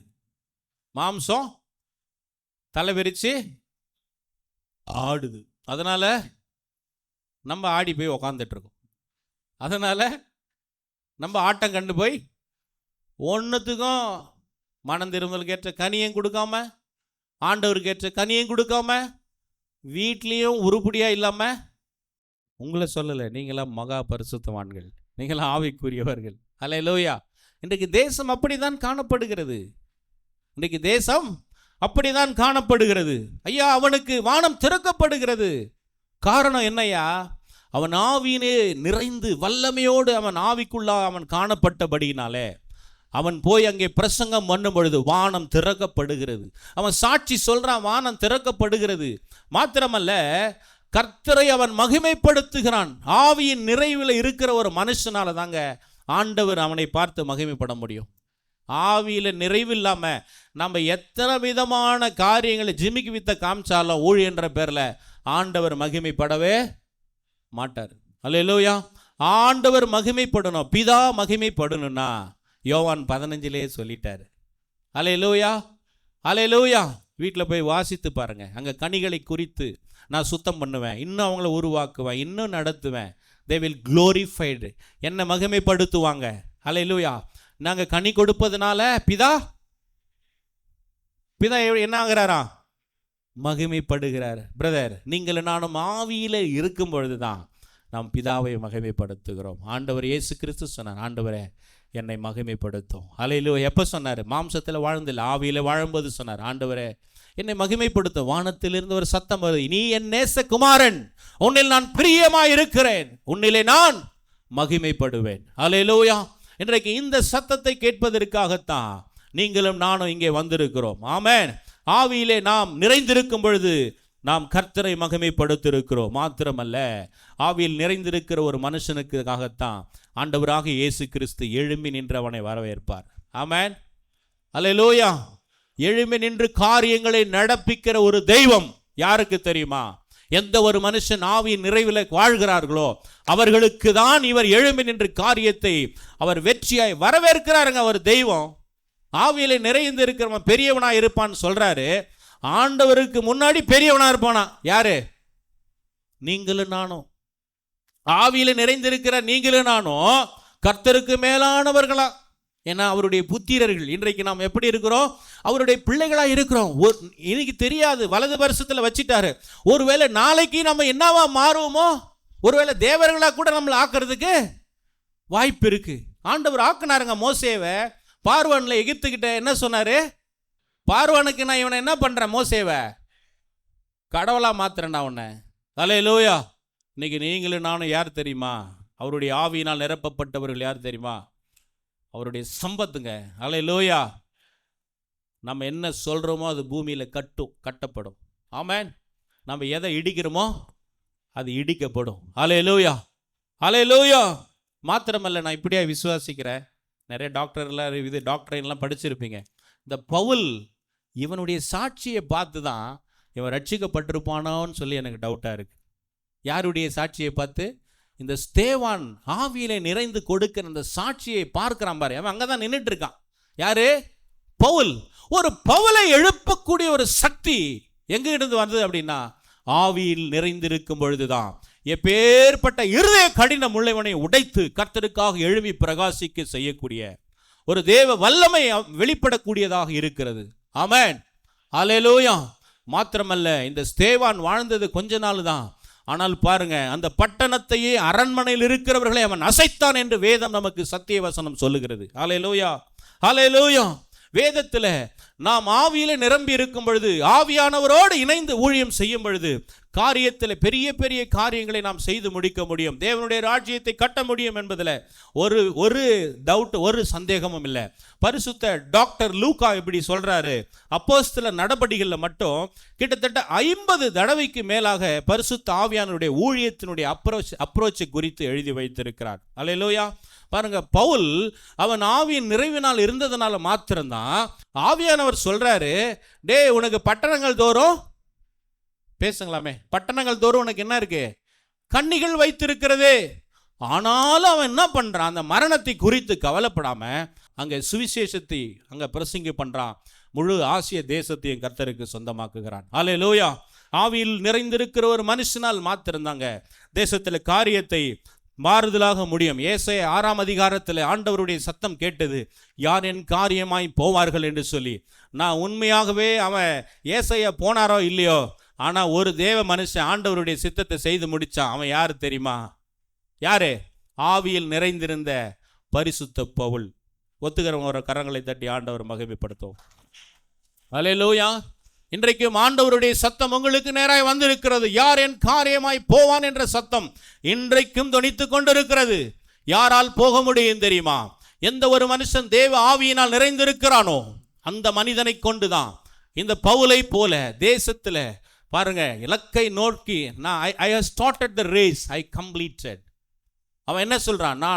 நான் எதற்காக பிடிக்கப்பட்டனோ அதை நான் எப்படியாக நிறைவேற்றி முடிச்சிருவன் சொல்லி அந்த ஆவி அப்படிப்பட்ட அந்த ஸ்பிரிட்டை அவன் வச்சிருந்ததுனால பாருங்க, அவன் ரேஸை அவன் கம்ப்ளீட் பண்ணி ஆண்டவருக்கு முன்பாக மகிமையில் எடுத்துக்கொள்ளப்பட்டான். அல்லேலூயா. இன்றைக்கு உங்களுடைய ஊழியம் இன்னும் முடியவில்லை ஐயா, இனிதான் தொடங்க பொழுது. நீங்கள் இன்றைக்கு ஆவியிலே நிறைவிலே நீங்கள் எழும்பும் பொழுது உங்களுடைய தொடக்கத்தை அவர் உண்டு பண்ணி என்ன பண்ணுறாரு? உங்களுடைய பயணத்தை, உங்களுடைய தரிசனத்தை, ஆண்டவர் உங்களுக்கு கொடுத்த அந்த திட்டங்களை நிறைவேற்றி உங்கள் ஓட்டத்தை முடிய பண்ண போகிற ஒரு தேவனாக இருக்கிறார். ஆமென். நம்முடைய ஊழியத்தை யாராலையும் முடிக்கவே முடியாது unless if it is not available with Holy Spirit. ஆவியானவர் நம்மோடு இல்லாத பட்சத்தில் நம்முடைய ஊழியத்தை சக்சஸ்ஃபுல்லாக நம்மால் முன்னாக எடுத்து செல்ல முடியவே முடியாது. நீங்கள் ஆதி அப்போஸ்தலர்களை பார்க்கும் பொழுது பாருங்க, அப்போஸ்தலர் 4:31 அவர்கள் ஜெபம் பண்ணின பொழுது கூடியிருந்த இடம் அசைந்தது. அவர்கள் அனைவரும் ஆவியினால் நிரப்பப்பட்டு, பரிசுத்த ஆவியினால் நிரப்பப்பட்டு தைரியமாய் போய் பிரசங்கிக்கிறார்கள். இன்னைக்கு ஏன் அந்த தைரியம் வரல? ஆவியானவருடைய அசைவாடுதல் நம்முடைய வாழ்க்கையில் இல்லை. ஆவியானவர் நம்முடைய வாழ்க்கையில உலாவுல ஆவியானவருக்கு நாம் இடம் கொடுக்காததுனால நாம் இன்றைக்கு பயந்து போய் வாழ்ந்து கொண்டிருக்கிறோம். அல்லேலூயா. அன்றைக்கு பாருங்க, வசனம் பெருகுகிறது, ஆத்துமா தினந்தோறும் சபையிலே பெருகுகிறது, அங்க ஜனங்கள் தினந்தோறும் ரட்சிக்கப்படுகிறார்கள், ஞானஸ்நானம் கொடுக்கப்படுகிறது. 3000 பேர் 5000 பேர் என்று சொல்லி ஆவியானவருடைய வழிகாட்டலின்படி ஓடின ஊழியர்கள், ஆதி அப்போஸ்தலர்கள் தேசத்தை கலக்குகிறவர்களாக மாத்திரமல்ல, சுவிசேஷத்திற்காக தங்கள் ஜீவனையை கொடுக்கக்கூடியவர்களாய், இப்படிப்பட்ட ஒரு வைராக்கியம் தைரியமும் கொண்டவர்களாய் இருந்தார்கள். ஐயா, உங்க ஊழியத்தில் நீங்க முன்னேறி செல்லணும்னா தைரியம் அவசியம். தைரியம் எப்ப வரும் தெரியுமா? நீங்க எப்ப ஆவியானவருக்குள் நிலைத்திருக்கிறீர்களோ, ஆவியானவருக்கு இடம் கொடுக்கிறீர்களோ, ஆவியானவர் அசைவாடுவதற்கு உங்களை அர்ப்பணிக்கிறீர்களோ, அன்றைக்கு இந்த தைரியத்தின் ஆவியும் வல்லமையின் ஆவியை ஊற்றி தேசத்திலே கர்த்தரே தெய்வம் என்று எலியாக்களாக நீங்கள் எழும்பும்படி ஆண்டவர் உதவி செய்வார். அல்லேலூயா. நான் எலியாக்களை தேடி வந்திருக்கிறேன். எலியாக்கள் எங்கே? நான் தேடும் எலியாக்கள் எங்கே? ரகஷலேகோ ரெலபாகோ தோரோகே லகோ ரெலகாதோரே பேஷோலோகாதோரேபே. நான் தேடுகிற எலியாக்கள் எங்கே? நான் தேடுகிற எலியாவின் ஆவியை உடைய ஸ்தேவான்கள் யோவான் எங்கே? அல்லேலூயா. ஆதி அப்போஸ்தலருடைய ஊழியத்தை பார்க்கும் பொழுது 2ஆம் அதிகாரத்தில் ஆரம்பிக்கிறது. மேல் வீட்டு அறையிலே அங்கே ஆவியின் வல்லமையை பெற்றுக் கொள்ளுகிறார்கள், ஆவியை பெற்று நிறைவை பெற்றுக் கொள்ளுகிறார்கள். நடந்தது என்ன? 2:42 2:43 2:47 திரளான ஆத்துமாக்களை தேவன் சபையிலே ஆண்டவர் அன்றைக்கு நிரப்பிக்கொண்டே இருந்தார். அல்லேலூயா. ஒரு கேள்வி கேளுங்க, ஏன் பிரதர் இன்னைக்கு நடக்கலன்னா? ஏன் இன்னைக்கு நடக்கல சொல்லுங்க. இப்போ உங்களுக்கு பாதி விஷயம் தெரியும். ஏன் நடக்கல எங்க சபையில்? சொல்லுங்க. ஆவியானவர் அசைவாடல. ஆவியானவர் எனக்குள்ள சார் நீங்கள் ரட்சிக்கப்பட்டதான் சார், அபிஷேகம் பெற்றிருக்கிறீங்க, ஆனால் அந்த அபிஷேகம் எப்போ ஆக்டிவ் ஆகும்னு சொல்கிறாரு. ஆவியில் நீ அனல் மூட்டிகிட்டே இருந்தால் தான் என்ன ஆகுமா? வேதத்தை வாசித்துட்டு ஜெபத்தை படிச்சுட்டு அந்நிய பாஷையில் ஆவியில் நிறைஞ்சிட்டே இருந்தால் தான் என்ன பண்ண முடியும்? ஆவி ஆக்டிவ் ஆகும். அனல் மூட்டி எழுப்பினாதாங்க ஆவி என்ன ஆகும்? சொல்லுங்க. அல்லேலூயா. ஆக்டிவாக இல்லாமல் இன்ஆக்டிவாக இருக்குது. சுவிட்ச் ஆஃப் மோடில் என்ன இருக்குது? ஆவியானவர் என்ற ஒரு வார்த்தை. ஆவியானவருக்கு இடம் இல்லை நம்ம இருதயத்தில், இல்லை. ஃபுல் ஆஃப் ஆக்கிபைங் இது ஃப்ளஷ். இன்றைக்கு நாம் இந்த மாம்சத்துக்கு மறித்து ஆவிக்கு பிழைச்சிட்டோம்னா இந்த ஆவியானவர் உங்கள் தேசத்தில் காரியத்தை நடப்பிப்பார். அல்லேலூயா, அல்லேலூயா. சுவிசேஷத்திற்காக கழுத்தையே கொடுக்கக்கூடிய அப்படிப்பட்ட ஒரு தைரியம். எனவே நம்முடைய ஊழியங்களில் நாம் பரிசுத்த ஆவியானவரை அலோ பண்ணணும். அப்படி அலோ பண்ணும் பொழுது தான் ஒரு காரியத்தை நான் கேட்குறேங்க. இன்றைக்கு பாவத்துக்கு மரித்து போயிருக்கிறான்ல, அவனை எப்படி நம்மளால் உயிர்ப்பிக்க முடியும்னு நினைக்கிறீங்க? நம்முடைய பிரசங்க பேச்சினாலையா, அல்லது நம்முடைய தந்திரங்களினாலா, அல்லது வசனத்தை கொண்டு பேசும்போதா? இல்லை. அல்லது நம்முடைய சாதுரியமான அறிவினால் நம்ம அவர்களை கவர்வதனாலையா, அல்லது நல்ல அழகான பாடல்களை பாடுவதனாலையா, அல்லது நான் உலகத்தில் மிக சிறந்த பாடகன், பிறந்த நான் பேச்சாளர் என்ற ஒரு பட்டத்தில் நீ ஒரு மனிதனை ரட்சிக்க முடியுமா? எப்படி ஒரு மனிதனை ரட்சிக்க முடியும் என்று வேதம் சொல்லுகிறது? ஆவியிலே நிறைந்திருக்கிற ஒரு மனுஷனால மாத்திரம்தான் அவன் பாவத்துக்கு உணர்வடைந்து தேவனிடத்தில் திரும்பக்கூடியவனாக இருப்பான். அல்லேலூயா, அல்லேலூயா. எசேக்கியேலை பார்த்து ஆண்டவர் சொல்லுகிறார், எப்பா இந்த உலர்ந்து போன எலும்புகள் எப்பொழுது உயிரடைய உனக்கு தெரியுமா? ஆண்டவரே, ஐ டோன்ட் நோ, எனக்கு தெரியாது ஆண்டவரே. Flow the spirit. ஆண்டவர் என்ன சொல்றாரு? எல்லாம் சொல்லுங்க, ப்ளோ த ஸ்பிரிட். உங்க வாழ்க்கையில ஆவியானவர் உங்களை பார்த்து சொல்றார், உன் பிரச்சனையை பார்த்து ஸ்பிரிட் என்ன பண்ண? ப்ளோ பண்ண. உன் சூழ்நிலையை பார்த்து ப்ளோ த ஸ்பிரிட். ஆவியானவருக்கு இடம் கொடு, ஆவியானவர் ஊது, ஆவியானவருக்கு இடம் கொடு, ஆவியானவருக்கு ப்ளோ த ஸ்பிரிட். பேசு, ஆவியில நிரம்பு, பேச ஆரம்பி, ஆவியில பேசு, ஆவியில நட, ஆவியில பழகு, ஆவியோடு எழும்பு. ஆண்டவர் எல்லாம் உலர்ந்து போன உன்னுடைய ஊழியத்தினுடைய நிலைமைகளை கட்ட எழுப்ப வல்லமை உள்ளவராக இருக்கிறார். Hallelujah. Blow the spirit of God. எல்லா இடங்களிலும் போய் ஆவியானவரை குறித்து பேசுங்க. பேச பேச பேச பேச எல்லா கல்லான இருதயம் உடைக்கப்படும். செருபாபேலை பார்த்து ஆண்டவர் சொன்னாரு, செருபாபேல் பார்த்து பயந்து நிற்கிறான். ஆண்டவரே, எப்படி இந்த நான் மகிமையின் ஆலயத்தை கட்ட முடியும்? இது எவ்வளோ பேர் தவம் இருந்து, சாலமோன் ராஜா, தாவீது ராஜாலாம் ஜெபம் இருந்து, உம்முடைய பாதத்தில் அமர்ந்து இருந்து எவ்வளோ பொக்கிஷங்களை சேர்த்து பண்ணானே, நான் எப்படி இந்த ஆலயத்தை கட்ட முடியும்? ஒரு சவால் நிறைந்த ஒரு வாழ்க்கை இருக்கிறதே. பெரிய பர்வதம் போல பெரிய பெரிய மலைகள் எங்களுக்கு நேராக சவாலாய் காணப்படுகிறதே. ஆண்டவர் சொன்னார், ஏ செருபாபேலே, நீ பெரிய பர்வதத்தை பார்த்து நீ என்ன பண்ணாத? பயப்படாத. பெரிய பர்வதமே, சத்துருவை பார்த்து ஆண்டவர் சொன்னார், ஏ செருபாபேலுக்கு முன்னாடி ஏன்னா என் ஆவியை கொண்டு அவனை கட்ட வைப்பண்டா. கரங்களை தட்டி ஆண்டவரை மகிமைப்படுத்துவோம். அல்லேலூயா. என் ஆவியை கொண்டு, பலத்தினாலும் அல்ல, செருபாபேலுடைய பலம் இல்லடா, என்னுடைய ஸ்பிரிட்டினால எல்லாத்தையும் மாற்ற முடியும். அல்லேலூயா. இந்த மத்தியான வேளையிலே கர்த்தருடைய வார்த்தையை கேட்டுக்கொண்டிருக்கிற தேவ பிள்ளைகளே, ஆவியானவருக்கு நீங்கள் இடம் கொடுக்கும் பொழுது ஆவியானவர் உங்கள் வாழ்க்கையில் அசைவாடுவார். ரேனாட் போங்கே இப்படியாய் ஒரு காரியத்தை சொன்னார். நீங்கள் பரிசுத்த ஆவியானவர் உங்கள் வீட்டுக்கு உசேன் போல்ட் அந்த 100 மீட்டர் டேஷ்ல போய் ஜெயிக்கிறவனை வீட்டுக்கு கூப்பிட்டீங்கன்னா அந்த உசேன் போல்ட் என்ன பண்ணுவான்னா கெஸ்டாக தான் வருவான். இதே உசேன் போல்ட்டை கொண்டு போய் நீங்கள் பிளே கிரவுண்டில் விட்டீங்கன்னா வேர்ல்டுல அவன் தான் என்ன பண்ணுவான்? நம்பர் 1 ஸ்பிரிட் பிளேயரா வருவான். அல்லேலூயா. அதே ஸ்பிரிண்ட் ஈவெண்ட், அதே ஸ்பிரிட் ஆஃப் காட நீங்க அமைதியே வச்சிட்டு இருந்தீங்கன்னா, ஆவியை அவித்து வச்சிருந்தீங்கன்னா, வசனம் சொல்லுகிறது ஆவியை அவித்து. எந்த ஆவி? பரிசுத்த ஆவியான நம்ம ஆவி டுபாக்குர் ஆவி. நம்ம ஆவி ஆவியை அவிச்சு போட்டுட்டோம்னா நம்ம கெஸ்ட் மாதிரி இருந்துட்டு கெஸ்டாவே போயிடுவாரு. ஆனா அவரை பிளே கிரவுண்டில் கொண்டு போய் வச்சோம்னா, எதுங்க பிளே கிரவுண்டு? நம்ம ஊழியம், நம்முடைய குடும்பம், நம்முடைய பிள்ளைகள் மேலே. அல்லேலூயா. ஆவியானவர்கிட்ட சரண்டர் ஆகிட்டு, ஆவியானவரை நீ நடத்தி செல்லுங்கப்பான்னு சொல்லி நீங்கள் ஆண்டவருக்கு ஒப்பு கொடுத்துட்டீங்கன்னா உங்கள் ஊழியம் அல்லேலூயா மகிமையின் மேகில். அல்லேலூயா. அதனால தான் சொல்லுது, ஆவியானவர் வரும் பொழுது எல்லாமே மாறும். மகிமையின் மேல் மகிமையடையும், மறுரூபமாக்குவோம், டிரான்ஸ்ஃபார்ம் ஆகிடுவோம். டிரான்ஸ்ஃபார்ம் ஆனால் எல்லாம் உங்களுக்கு நன்மையாய் உங்களுக்கு முடிய பண்ணவர் தேவனாக இருக்கிறார். அல்லேலூயா. ஒரு ஃபிஷர்மேன், அவன் கடையில் மட்டும் எப்பொழுதும் கூட்டம் அப்படியே திரளாக இருக்குமா.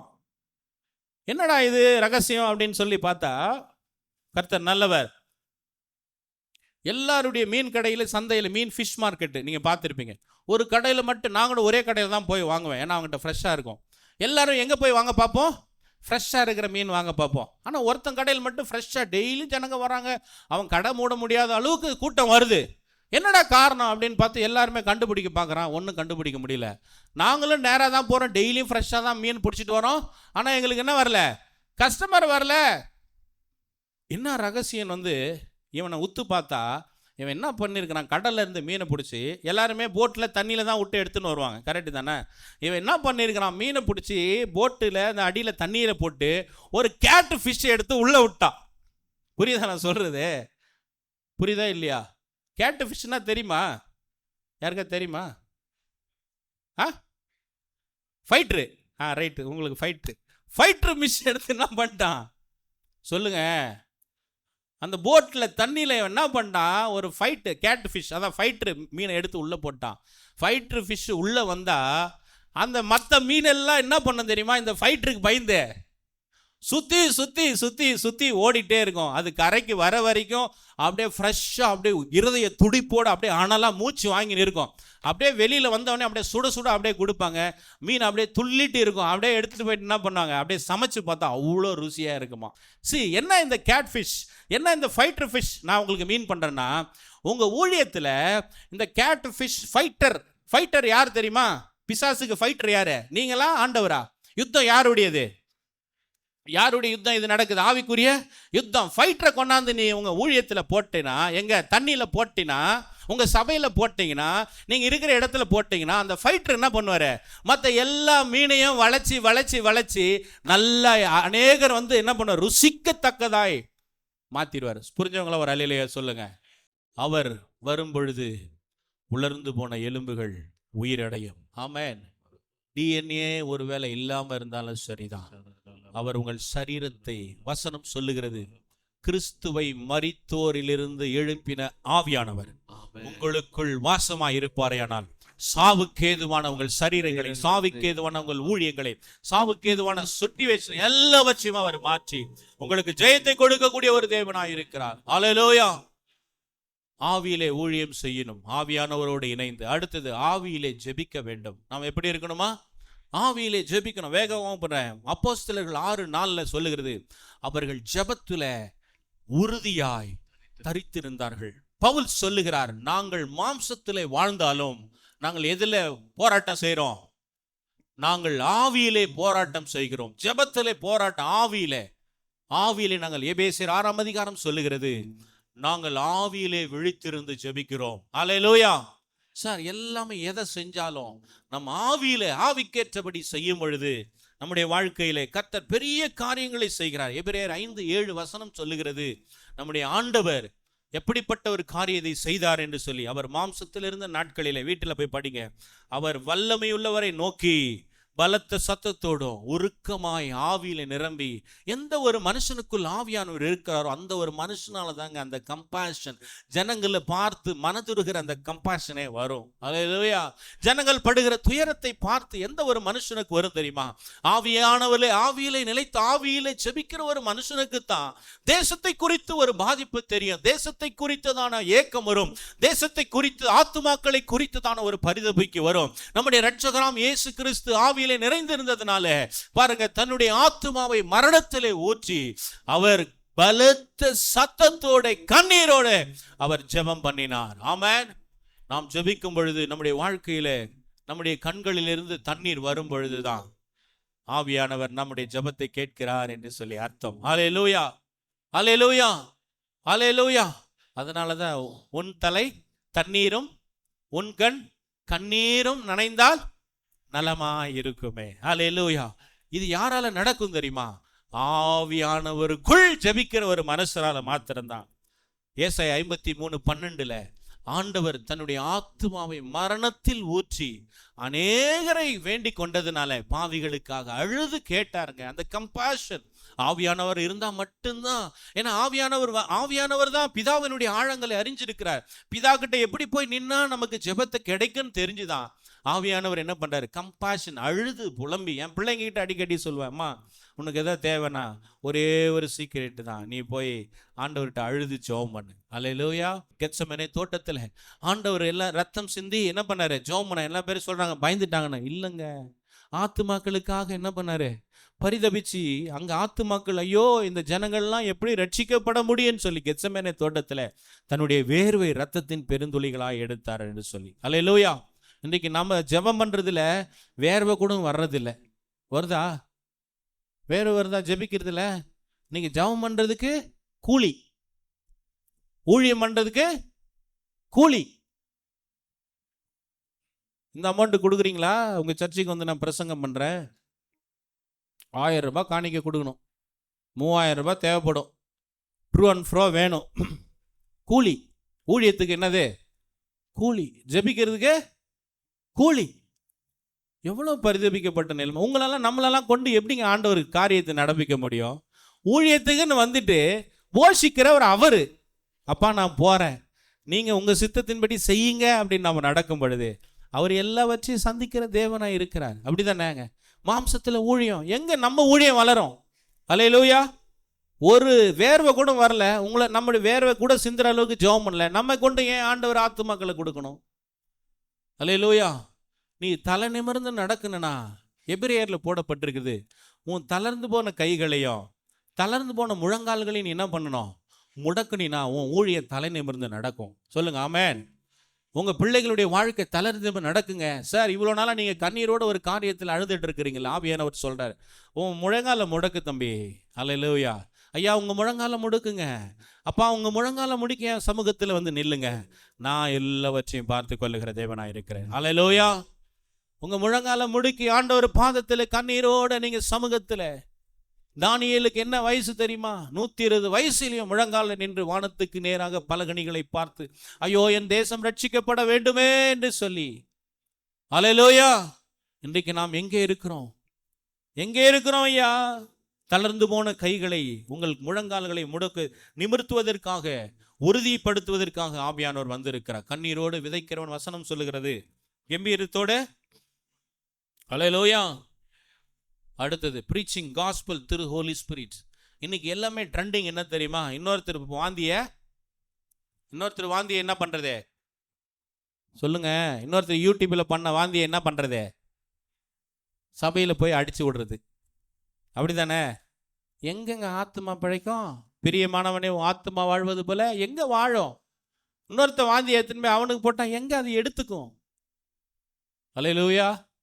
சொல்றது புரியுதா உங்களுக்கு? ஆண்டவர் சமூகத்தில் அமர்ந்து இருந்து ஆவியானவருக்கு எடுத்து, ஆண்டவரை ஏதாகிலும் பேசுங்கப்பா. பாலையாங்குச்சு எப்படி எழுதியிருக்காரு.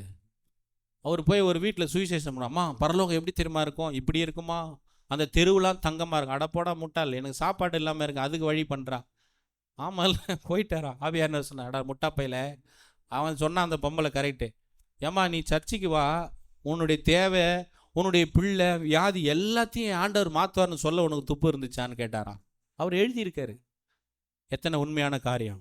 Preaching gospel through holy spirit. அவருடைய ஞானத்தில் நாம் ஊழியம் செய்யும் பொழுது அவருடைய, அதான் அங்கே வசனம் சொல்லுது, 1 கொரிந்தியர் 2:5 வீட்டில் போய் படிங்க. 2:5-2:13. என் பேச்சும் என் பிரசங்கமும் மனுஷனுக்கு ஞானத்திற்கு நயவசனம் உள்ள. பாலிஸ் காணிக்கு போடுற மேட்டரில் அங்கே இப்படி பண்ணாங்க, இங்கே இப்படி பண்ணாங்க, இதை கொடுத்தினா உனக்கு காசு வரும். சத்தியமாக அந்த ஆத்மா அப்படியே தான் இருந்து செத்து போவோம். அந்த பழி நம்மளை தான் சேரும். ஆமென். அங்கே வசனம் சொல்லுது, நயவசனிப்பு இல்லாமல் ஆவிக்குரிய பரிசுத்தாவி போதிக்கிற வார்த்தைகளாலே பேசி. இன்னையிலிருந்து எல்லாரும் முடிவு எடுக்க போனோம். ஆண்டவர்கிட்ட நான் 5 நாள் ஆனாலும் ஆண்டவர் பாதத்தில் அமர்ந்திருந்து ஆண்டவர் பேசுகிற வார்த்தை தான் என் சபையில் பேசுவேன். அல்லேலூயா. ஆவியானவர் பேசினா தாங்க இருதயம் உணர்த்தப்படும், இருதயம் உடைக்கப்படும், ஆத்மா மலரும். ஆத்மா ஆவி மலர்ந்து அந்த ஆத்மா செழிக்கும். அல்லேலூயா. யூடியூப்ல இருக்கிற குப்பை கூலத்தை கொண்டு வந்து இங்கே உங்கள் சபையில் கொட்டினா நாத்தம் தான் எடுக்கும். அல்லேலூயா. அல்லேலூயா. அல்லேலூயா. சொல்லமா தப்பா பிரசங்கம் பண்ணுறேனா? இல்லைங்க. அந்த ஆத்மாவுக்கு என்ன தேவைன்னு யாருக்கு தெரியும்? அந்த வாரத்துக்கு பிரச்சனை ஆவியானவருக்கு தான் தெரியும். அவன் கடன் பிரச்சனை வரானா, தூக்க மாட்டேங்க நிற்கிறானா, என்ன ஏதுன்னு தெரியாது. அப்படி தானே? நம்ம அதை விட்டுட்டு அந்த நேரத்தில் நீ கொடுன்னா உன்ன மாதிரி ஒரு வேஷமான தரிச்சு மாம்சத்தில் பிழைக்கிற இருக்கவே மாட்டான். இன்னைக்கு பாஸ்டர்ஸ் அப்படி தான் இருக்காங்க ஐயா, மாம்சத்தில் பிழைக்கிறவங்க. அல்லேலூயா. ஆவியானவருக்கு கொடுங்க, ஆவியானவர் பேச வைங்க. இன்றையிலிருந்து உங்கள் பிரசங்க மெத்தடை, இந்த பேட்டர்னை நீங்கள் மாற்றுங்க. மாம்சத்தில் பேசவே ஒரே வார்த்தை தான், ஆண்டவரே நீங்கள் சொல்லுங்க, ஆண்டவரோட பேசுங்க. அந்த ஒரு வசனத்தை வச்சு நீங்கள் போய் பேசுங்க. அங்கே மறுமலர்ச்சி அடையும், அங்கே ஊழியம் வளரும், அங்கே ஜனங்கள் எழும்புவார்கள். தேவன் அவர்களுடைய வாழ்க்கையில் உங்கள் சபையிலே உலாவி அவர்கள் போய் 10 பேர் ஆத்துமாவை கொண்டு வந்துடுவோம். அல்லேலூயா. உயிர்ப்பிக்கிற வார்த்தை ஆவியானவரோடு இணைந்து நாம் செய்யணும். சமாரிய பெண்ணை குறித்து பார்க்கிறோம். நீங்களும் நானா இருந்தால் அந்த ஐயோ எவ்வளோ பெரிய பாவி, இவகிட்ட போய் நான் சொல்ல முடியுமான்னு நம்ம வீட்டுக்காரம்மா என்ன பண்ணுவாங்க? சமாரிய பெண்ணுக்கிட்ட போய் நம்ம எதை பேசிகிட்டு இருக்கோம் ஏசப்பா பற்றி, நம்ம வீட்டுக்காரம்மாவே நம்மளை போட்டு குழப்பாங்க. அப்படி தானே? அவளே 5 பேரை டைவர்ஸ் பண்ணிவிட்டு இன்னும் 6வது ஒருத்தனை வச்சுன்னுக்கிறா. அவகிட்ட போய் நீ சுவிசேஷம் சொல்ல போறியாக்கும், ஏன் அவகிட்ட போய் விட போறியா? ஆனால் இயேசு கிறிஸ்து பாருங்க, அவளுக்காக வெயிட் பண்ணி அவளுடைய பாவத்தை உணர்த்தி, கிறிஸ்து உயிரோடு இருக்கிறாருமா, அவரை நம்ப, ஜீவ தண்ணீர் உனக்கு வந்துருமா சொல்லி அந்த முழு பட்டணத்தையுமே. இதுதாங்க தேவ ஆலோசனை, இதுதான் ஆவியானவருடைய வழி நடத்துதல். இயேசு கிறிஸ்து குறித்து வசனம் சொல்லுது, அவர் சுயமா எதுவுமே செய்யல, ஆவியின் விரல்களினாலே சாப்பிட்டாரா? ஆவியின் விரல்களினால என்ன பண்ணாரா? பிசாசுகளை துரத்தினார். ஆண்டவரே நமக்கு பேட்டர்னை வச்சுட்டு போயிட்டாரு சார். நம்ம போய் பிசாசை திறத்தவே முடியாது. உன்னையும் தெரியும், பவுலையும் தெரியும், நீ யாரான்னு சொல்லி இங்கே வீங்க வச்சிருவான். ஆமென். எல்லாம் வீங்கிடும். அல்லேலூயா, அல்லேலூயா. மனுஷன் ஞானத்தோடு அல்ல, ஆவியின் ஞானத்தினால நீங்களும் நானும் செயல்பட அழைக்கப்படுகிறோம். எனக்கு நேரம் முடிய போது, இன்னும் 2 தலைப்பு இருக்குது, நான் வேகமாக போயிடுறேன். கர்த்தர் நல்லவர். அல்லேலூயா, அல்லேலூயா. எங்க அல்லேலூயா காணா? அல்லேலூயா, அல்லேலூயா. ஆவிக்குரியவன் அடுத்தது தைரியமாய் சோர்ந்து போகாமல் செயல்படுவாங்க.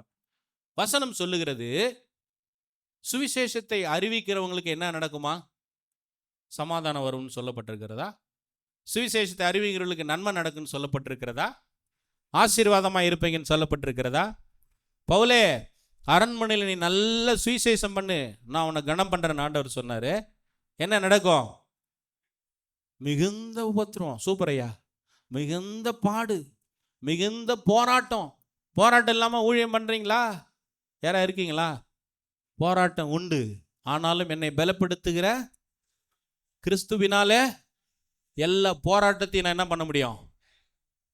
கிறிஸ்துவினுடைய ஆவியை இருந்துச்சுன்னா, எப்பேற்பட்டதான் அப்பாட்டக்கர் நமக்கு முன்னாடி பிரச்சனை வந்து நின்னாலும் நம்மளால் என்ன பண்ண முடியும்? நாங்கள் பிஸ்னஸ்லேயே பார்ப்போம், தென் ஊழியங்கள்லாம் போகும்போது நிறைய பார்ப்போம்.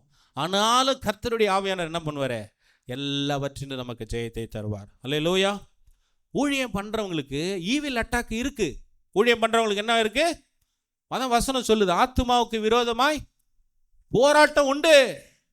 அதுக்கு தான் ஆண்டவர் என்ன பண்ணாரு? ஆவிக்குரிய ஸ்பிரிச்சுவல் அத்தாரிட்டி, ஸ்பிரிச்சுவல் யூனிஃபார்ம் கொடுத்து, நீ இந்த கேரக்டரோட நீ போய் அவங்க முன்னாடி நில்றா, அவனை ஜெயிக்கவே முடியாதுன்னு சொன்னார். ஆமென். அதெல்லாம் என்னதையா? ஸ்பிரிச்சுவல் யூனிஃபார்ம் தெரியுமா? செக்யூரிட்டி யூனிஃபார்ம் இருக்குது, போலீஸ் யூனிஃபார்ம் இருக்குது. நீங்களும் நானும் என்ன யூனிஃபார்ம் போட்டுன்னு வந்திருக்கணுமா? இங்க ஸ்பிரிச்சுவல். அது எப்படிப்பட்ட யூனிஃபார்மு? அவனை ஜெயிக்கணும்னா அந்த யூனிஃபார்மில் இருக்கணும். இல்லைன்னா தண்டை மண்டை மூளை செதறி போயிடும். புரியுதுங்களா? எது இல்லைன்னா முழுமையான ரட்சிப்பின் அனுபவம் இல்லைன்னா. முழுமையான ரட்சிப்பின் அனுபவம்னா என்னது? அவருக்கேற்ற சாயலில் வாழக்கூடிய ஒரு வாழ்க்கை. அது இல்லைன்னா மண்டைய பங்காளி பொழந்துருவான். என்ன பண்ணிடுவான்? சொல்லுங்க. நீங்கள் ஆண்டவருடைய சேனை. மாம்சத்தில் நினைக்கிறவங்களாம் யாருக்கு பங்காளி? பெயல்சபுல் கூட்டத்தில் இருக்கிறவங்களாம் யாருடைய பங்காளி? பெயல்சபுல் தெரியல, கேள்விப்பட்டுக்கிறீங்களா? யாருடைய பங்காளி? பிசாசு கூட்டத்தில் இருந்து எழுப்புதல் விரும்பலாமா? சபை கட்டணும்னு யோசிக்கலாமா? யோசிக்க கூடாது. Right, I am coming to the point. Evil attack என்ன பண்ணுவான்னா, நாம் ஊழியத்து நிமித்தமாக அவன் அனுமதிப்பான், ஆத்துமாவுக்கு விரோதமாய் போரிடுவான், பிள்ளைகளை கொண்டு நம்மை தாக்குவான், மன உளைச்சலை கொண்டு வருவான், இழப்புகளை மனைவி கணவன் ஒருவேளை இழந்து போகக்கூடிய ஒரு சூழ்நிலைகளை கொண்டு வருவான், ஆடு ஓடக்கூடிய நிலைமைகளை கொண்டு வருவான், இருக்கிற 10 ஆட்டுல 2 ஆடு பிரிச்சின் ஓடுற நிலைமைகள் கொண்டு வருவான். அப்படிதானே? அந்த மாதிரி நிறைய போராட்டங்களை நமக்கு அவன் நித்தமும் செய்யக்கூடியவனாய் இருக்கிறான். ஆனால் நம்ம என்ன பண்ணணும்? அந்த ஈவில் அட்டாக்கை கண்டுக்கிட்டு நம்ம என்ன பண்ணணுமா? வசனம் நமக்கு சொல்லுகிறது, தைரியமாய் அவனுக்கு, அதாவது நெவர் கிவ் அப். நம்ம ஒரு காலமும் நம்ம வந்து என்ன பண்ணக்கூடாதா? விட்டு கொடுக்காம பாருங்க. அதுக்கு தான் சொல்லுது, நீங்கள் அவருடைய ஆவியில, எபேசியர் 3:10, உள்ளான மனுஷலே வல்லமையாய் நீ நாளுக்கு நாள் என்ன பண்ணணுமா? புதிதாக்கப்பட்டு கொண்டே இருக்கும் பொழுது பாருங்க, 2 கொரிந்தியர் 4:8 சொல்ற, நீங்கள் எப்பக்கத்தில் நெருக்கப்பட்டாலும் ஒடுங்கி போக மாட்டீங்க, உங்களை நீங்க திடப்படுத்திங்கப்பா ஆனபடியினாலே. 2 கொரிந்தியர் 4:16, நாங்கள் சோர்ந்து போகிறதில்லை, எங்கள் புறமான மனுஷன் உள்ளான மனுஷனானது நாளுக்கு நாள் புதிதாக்கப்பட்டு கொண்டே இருக்கிறதுனால என்னுடைய இன்னர் மேன் ஸ்ட்ராங்காக வரான். இன்னர் மேன் ஸ்ட்ராங்காக எங்களுக்கு எதிராக வரக்கூடிய போராட்டங்களை அந்த உள்ளான மனுஷன் பலனடைகிறான். மாத்திரமல்ல, ஆவியானவர் எங்களோடு இருப்பதனால நாங்கள் சகலவற்றையும் திராணி உள்ளவர்களாக செய்து முடிக்கிறவர்களாக நாங்கள் ஜீவனம் பண்ணுகிறோம் அப்படின்னு சொல்லி இந்த வேதத்தில் ஆண்டவர் எழுதி வைத்திருக்கிறார். பவுல் தீமோத்தேயுக்கு எழுதும் பொழுது, தீமோத்தேயுவே, நீ போர்க்களத்தில் இருக்கிறாய். நீங்களாம் எங்கே இருக்கிறீங்க? ஆவிக்குரிய யுத்தத்தில் போர்க்களத்தில் இருக்கிறாய். எனவே நல்ல போராட்டத்தை என்ன பண்ண? குட் ஃபைட், நல்ல போராட்டத்தை போராடு. ஆண்டவர் நமக்கு நீதியின் கிரீடத்தை வைத்திருக்கிறார். ஹல்லேலூயா! நமக்கென்று வைக்கப்பட்டிருக்கிற நீதியின் கிரீடம். ஹல்லேலூயா! ஹல்லேலூயா! ஹல்லேலூயா! வேதத்தில் நான் இப்படியாய் ஒரு தேவ மனுஷன், வில்லியம் பூத் அப்படின்றவரை ஒரு புக்கில் நான் படித்தேன். பாருங்க, மிக வல்லமையாய் ஊழியத்தை செய்து கொண்டிருந்த ஒரு தேவ மனுஷன். திடீர்னு அவருடைய வாழ்க்கையில் வந்த சில வியாதிகள், சில தேவைகள், சில குடும்பத்தில் வந்த சில சலசலப்பான சூழ்நிலைகளை பார்த்து இந்த தேவ மனுஷன் என்ன பண்ணுறாருன்னா, அவரால் எழும்பி, போதும் ஆண்டவரே, நான் இது வரைக்கும் ஊழியம் செஞ்சது போதும், என்னை எடுத்துங்கன்னு சொல்லி ஆண்டவர்கிட்ட சொல்லும் பொழுது ஒரு இரவில் அந்த வில்லியம் பூத்துக்கு தரிசனமாயி எப்பா ஒரு காட்சியை காமிச்சாராம். இதோ தேவ சேனை பரலோகத்தில் ஒரு திரள் கூட்டம் நின்று கொண்டிருக்கிறதாம். லட்சக்கணக்கான ஜனங்கள் இந்த வில்லியம் பூத்து பின்னாடி நின்றுட்டு ஆண்டவரை, கோத்திர பிதாக்களினுடைய வரிசையில் வெளிப்படுத்தல் 12 நினைக்கிறேன், அந்த பின்னாடி நின்று ஆண்டவரை போய் அங்கே தரிசிக்கிற ஒரு காட்சியை காண்பித்தாராம். பாருங்க, இதை பார்த்த உடனே, ஐயோ, இவ்வளவு மகிமையான ஒரு ஊழியத்தை, இந்த காலத்து பாடுகளை பார்த்து, பிரச்சனைகளை பார்த்து, வியாதியை பார்த்து நான் சோர்ந்து போயிட்டேனே, ஆண்டவரே இன்னும் உம்முடைய ஆவியை தந்து என்னை பலப்படுத்துன்னு சொல்லி எழும்பினாராம். பாருங்க, அவர் முந்தின ஊழியத்தை காட்டிலும் அவர் அதுக்கப்புறமாய் ஆவியை பெற்றுக்கொண்ட அந்த இரட்டிப்பான பலத்தோடு ஊழியம் செய்தாராம். இன்றைக்கு உலகம் எங்கிலும் அந்த வில்லியம் பூத்தை குறித்து நாம் பேசும்படி ஆண்டவர் செய்தார். ஹல்லேலூயா! சூழ்நிலைகளை பார்த்து நாம் ஊழியம் செய்யவே முடியாது. பிரச்சனைகளை பார்த்து அங்கே போன அடி, இங்கே போன இடி, எந்த இடியும் நமக்கு ஆண்டவர் இருக்கிறதுனால எல்லா இடியை மாற்றுவார். தைரியத்தை கொடுக்கிற ஆவியானவர். ஹல்லேலூயா! தைரியமாய் எழும்பி புறப்படும்படிக்கு அந்த ஆவியானவர் நமக்கு ஊற்றப்பட்டிருக்கிறார். நாம் பயமுள்ள ஆவியை பெறவில்லை, பலமும் வல்லமையும் நிறைந்த ஆவியானவர். அதுக்கு தான் பெர்க்மன் செய்ய பாடினார், வல்லமையின் ஆவியானவர் என்னுள் வந்துவிட்ட காரணத்தினால் பொல்லாத சாத்தான ஒரே சொல், அல்லேலூயா, ஒரே புலோ, நான் ஊதனா போதும், ஆவியில என்ன நடக்கும்? உலர்ந்த நிலைமைகள் உயிர் பெற்று எழும்பி நிற்கும். ஆமென். உலர்ந்து போன என் வாழ்க்கை, உலர்ந்து போன என் பிள்ளையினுடைய வாழ்க்கை, உலர்ந்து போன என் குடும்பம், உலர்ந்து போன என்னுடைய ஊழியம், அது தலை நிமிர்ந்து நிற்கக்கூடியதாய் நம்முடைய ஆண்டவர் செய்ய வல்லமை உள்ளவராய் இருக்கிறார். ஆமென். ஹல்லேலூயா! டெவிலோட பிளான் என்ன தெரியுமா? எல்லா ஊழியத்தையும் செய்ய விட்டுருவான். நல்ல அட்மினிஸ்ட்ரேட்டர், குட் அட்மினிஸ்ட்ரேட்டர், நல்ல பராமரிக்கிற ஊழியம், பந்தி விசாரிப்பு ஊழியம், எல்லாம் நல்லா பண்ணுவான், எல்லாத்தையும் அலோவ் பண்ணுவான். ஒன்றை மட்டும் அலோவ் பண்ணவே மாட்டான். என்ன சொல்லுங்க? யாரா சொல்லுங்களா? சுவிசேஷத்தை. எஸ், ஆண்டவருடைய சித்தமே என்னது? நாம் எல்லாம் போய் சுவிசேஷம் அறிவிக்கணும். இன்னைக்கு ஆன்லைனில் தான் பிரதர் நாங்கள் அறிவிப்போம். சுவிசேஷம் ஆன்லைன்லேயே போயிடும், காற்றுலேயே போயிடும். டெலிமீடியா காற்றுல தானே போயிட்டுருக்கு, அது காற்றுலேயே போயிடும். அங்க வசனம் சொல்லுது, சுவிசேஷத்தை நாம் தடை பண்ணக்கூடியவனா இருக்கிறான்.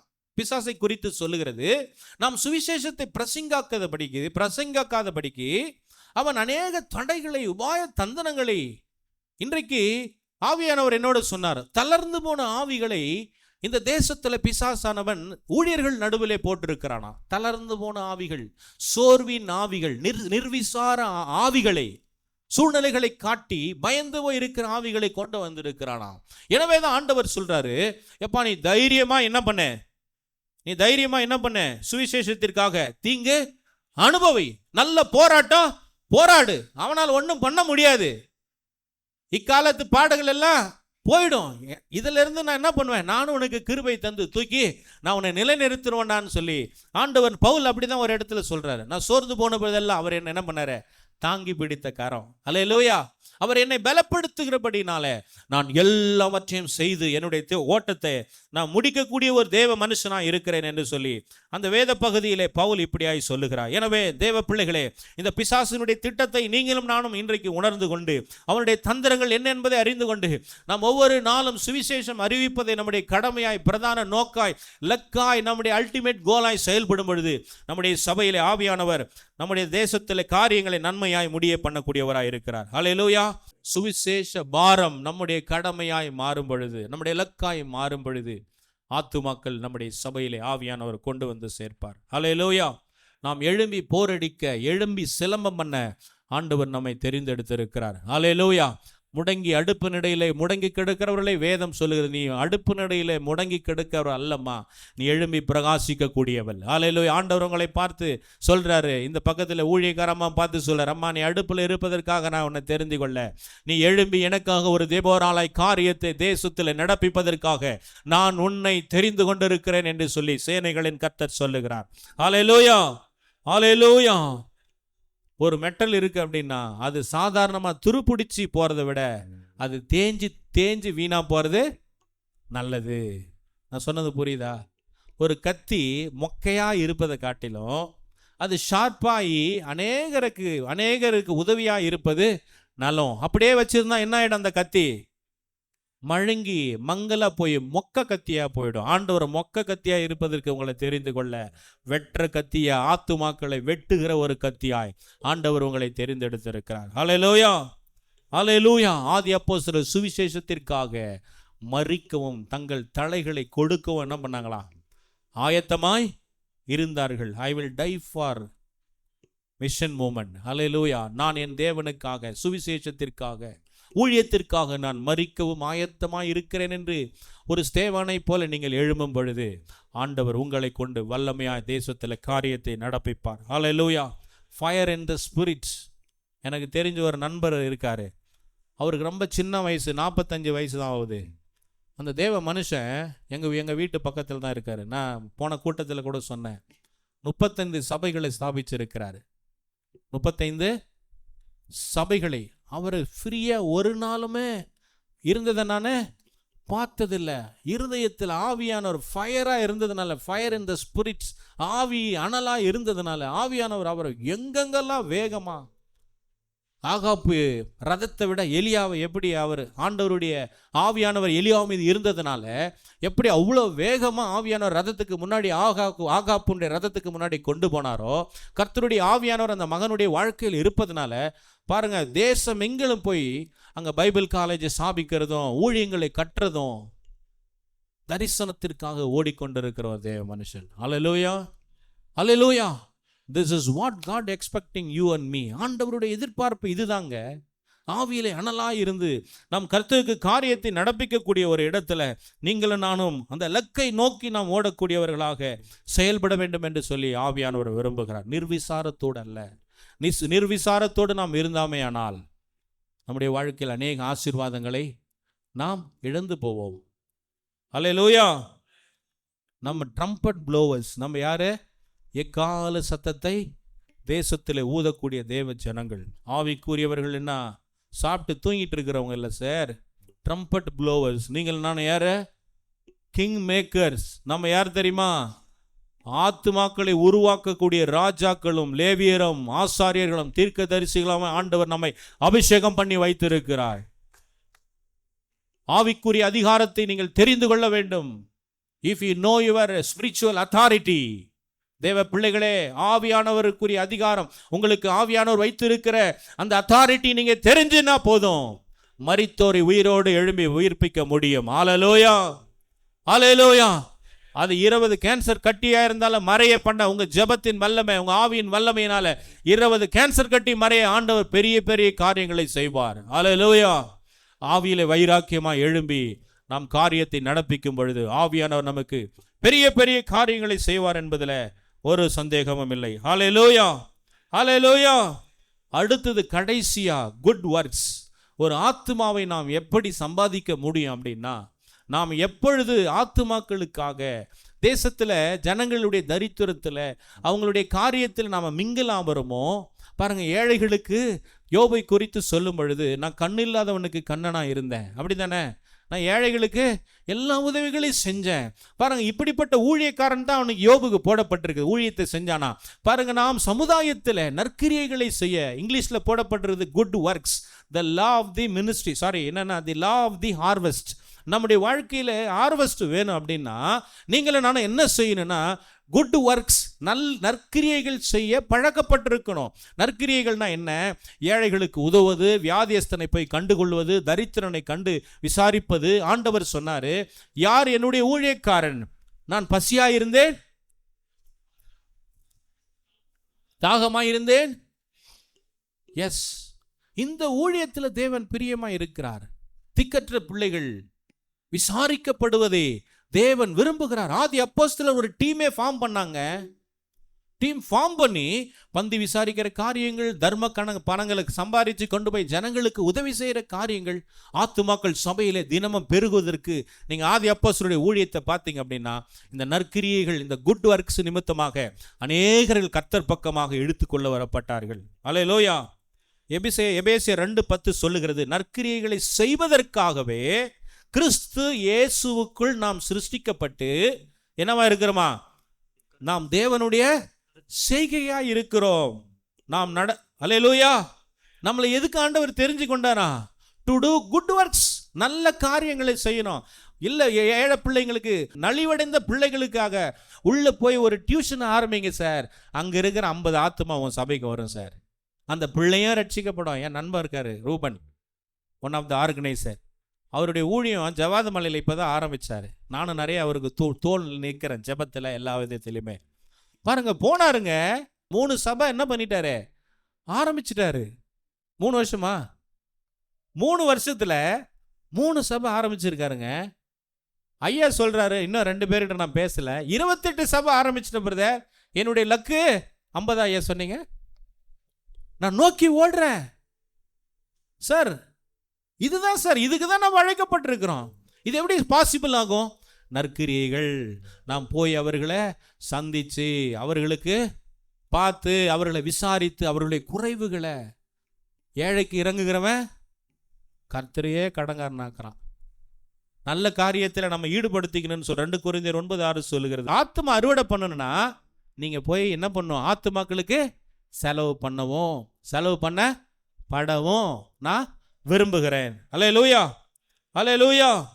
வசனம் 2 தீமோத்தேயுக்கு பவுல் சொல்றார், எந்த நற்கிரியை செய்ய தகுதியுள்ளவனாக நீ இருக்கும்படி ஜாக்கிரதைப்படு. அல்லேலூயா. 2 கொரிந்தியர் 9:8 சொல்லுகிறது, நீங்கள் எல்லாவற்றிலும் எப்பொழுதும் சம்பூர்ணமானவர்களாக இருக்கும்படி சகலவித நற்கிரியைகளை பெறுகிறவர்களாக இரு. ஒரு டியூஷன் சென்டர் ஆரம்பிங்க, இன்னொரு டியூஷன் சென்டர் ஆரம்பிங்க, இன்னொரு பெருகிட்டே போங்க. ஒன்னோட நிற்காதீங்க. பணம் யாரு கொடுப்பாரு? நம்ம அப்பா கொடுப்பாரு. யார் கொடுப்பாரு? கொடுப்பாரா, கொடுக்க மாட்டாரா? அல்லேலூயா. நான் நிறைய சாட்சி உங்களுக்கு லிஸ்ட்டு போட்டு சொல்ல முடியும். இத்தனை இடங்கள்ல ஆண்டவர் என்னெல்லாம் அங்கே ஏவி இருக்கார், அவனுக்கு பணத்தை அனுப்புன்னு. அல்லேலூயா, அல்லேலூயா. ஊழியம் கர்த்தருடையதுங்க. நீங்களும் நானும் வேலைக்காரன். போய் அவர் சொல்ற வேலையை செய்ய, சபையை கட்டு சார், விலைக்கரையம் பண்ணு. வசனம் சொல்லுது, தங்களுடைய திராணிக்கு மிஞ்சி என்ன பண்ணாங்க? இங்க கூட நிறைய பேர் வந்திருக்கீங்க சார், அவங்க பொண்டாட்டி தாலியை வச்சுலாம் ஊழியம் பண்ணாங்க சார். இன்னைக்கு அவங்க சபை திரள அப்படியே ஓங்கி நிற்குது. நான் சாட்சி இங்கே இருக்கார், நான் சொல்ல விரும்பலை. அல்லேலூயா, அல்லேலூயா. விலைக்கரையம் செய்யணும் சார். அதுதான் ஆண்டவர் சொன்னார், கோதுமை மணி மண்ணில் விழுந்து அல்லேலூயா. நான் கடன் வாங்கி உங்களை சொல்லுங்க, என்கிட்ட ஆண்டவர் இதான் இருக்கு. அந்த விதவை கொண்டாந்து என்ன பண்ணா, இதான் ஆண்டவரே இருக்கு. ஆண்டவர் அவளை ஆசீர்வதிச்சார். அல்லேலூயா. சிறுக இருக்குதா, சிறுக விதை, பெருகு இருக்குதா, பெருகு விதை, அதை பார்த்து ஆண்டவர் உள்ளத்தை தான் பார்ப்பார் ஆண்டவர். It's a matter of hearts, it's not a matter of money. உங்கள் உள்ள எப்படி இருக்குன்னு தான் பார்ப்பாரு. பரவாயில்லையே, எனக்காக இவன் ஓடுறானே, வாடா மவனே நானும் சேர்ந்து வரேன். அல்லேலூயா, அல்லேலூயா, அல்லேலூயா. தீத்துக்கு எழுதும்போது, நீ எல்லாவற்றிலும் உன்னை நற்கிரியைகளுக்கு மாதிரியாய் காண்பித்து நீ தேசத்தில் காரியத்தை நடப்பி என்று சொல்லி பவுல் இந்த இடத்துல அங்கே தீத்துக்கு எழுதுவதை நாம் பார்க்கிறோம். அல்லேலூயா. தீத்து 1:16 மறுபடியும் சொல்றாரு, நீங்கள் தேவனை அறிந்திருக்கிறோம் என்று சொல்லி என்ன பண்ண மாட்டீங்களா, அறிக்கை பண்றீங்க. ஆனால் உங்க கிரியை என்ன பண்ணல, ஆண்டவர் நன்மை செய்து சுற்றி திரியிற மாதிரி நீங்கள் என்ன பண்ணுறது இல்லையா, சுற்றி திரியுதில்லை. ஆனால் உங்கள் நன்மைக்காக தான் நீங்கள் சுற்றி திரியிறீங்களாம். வசனம் போடப்பட்டிருக்கிறது.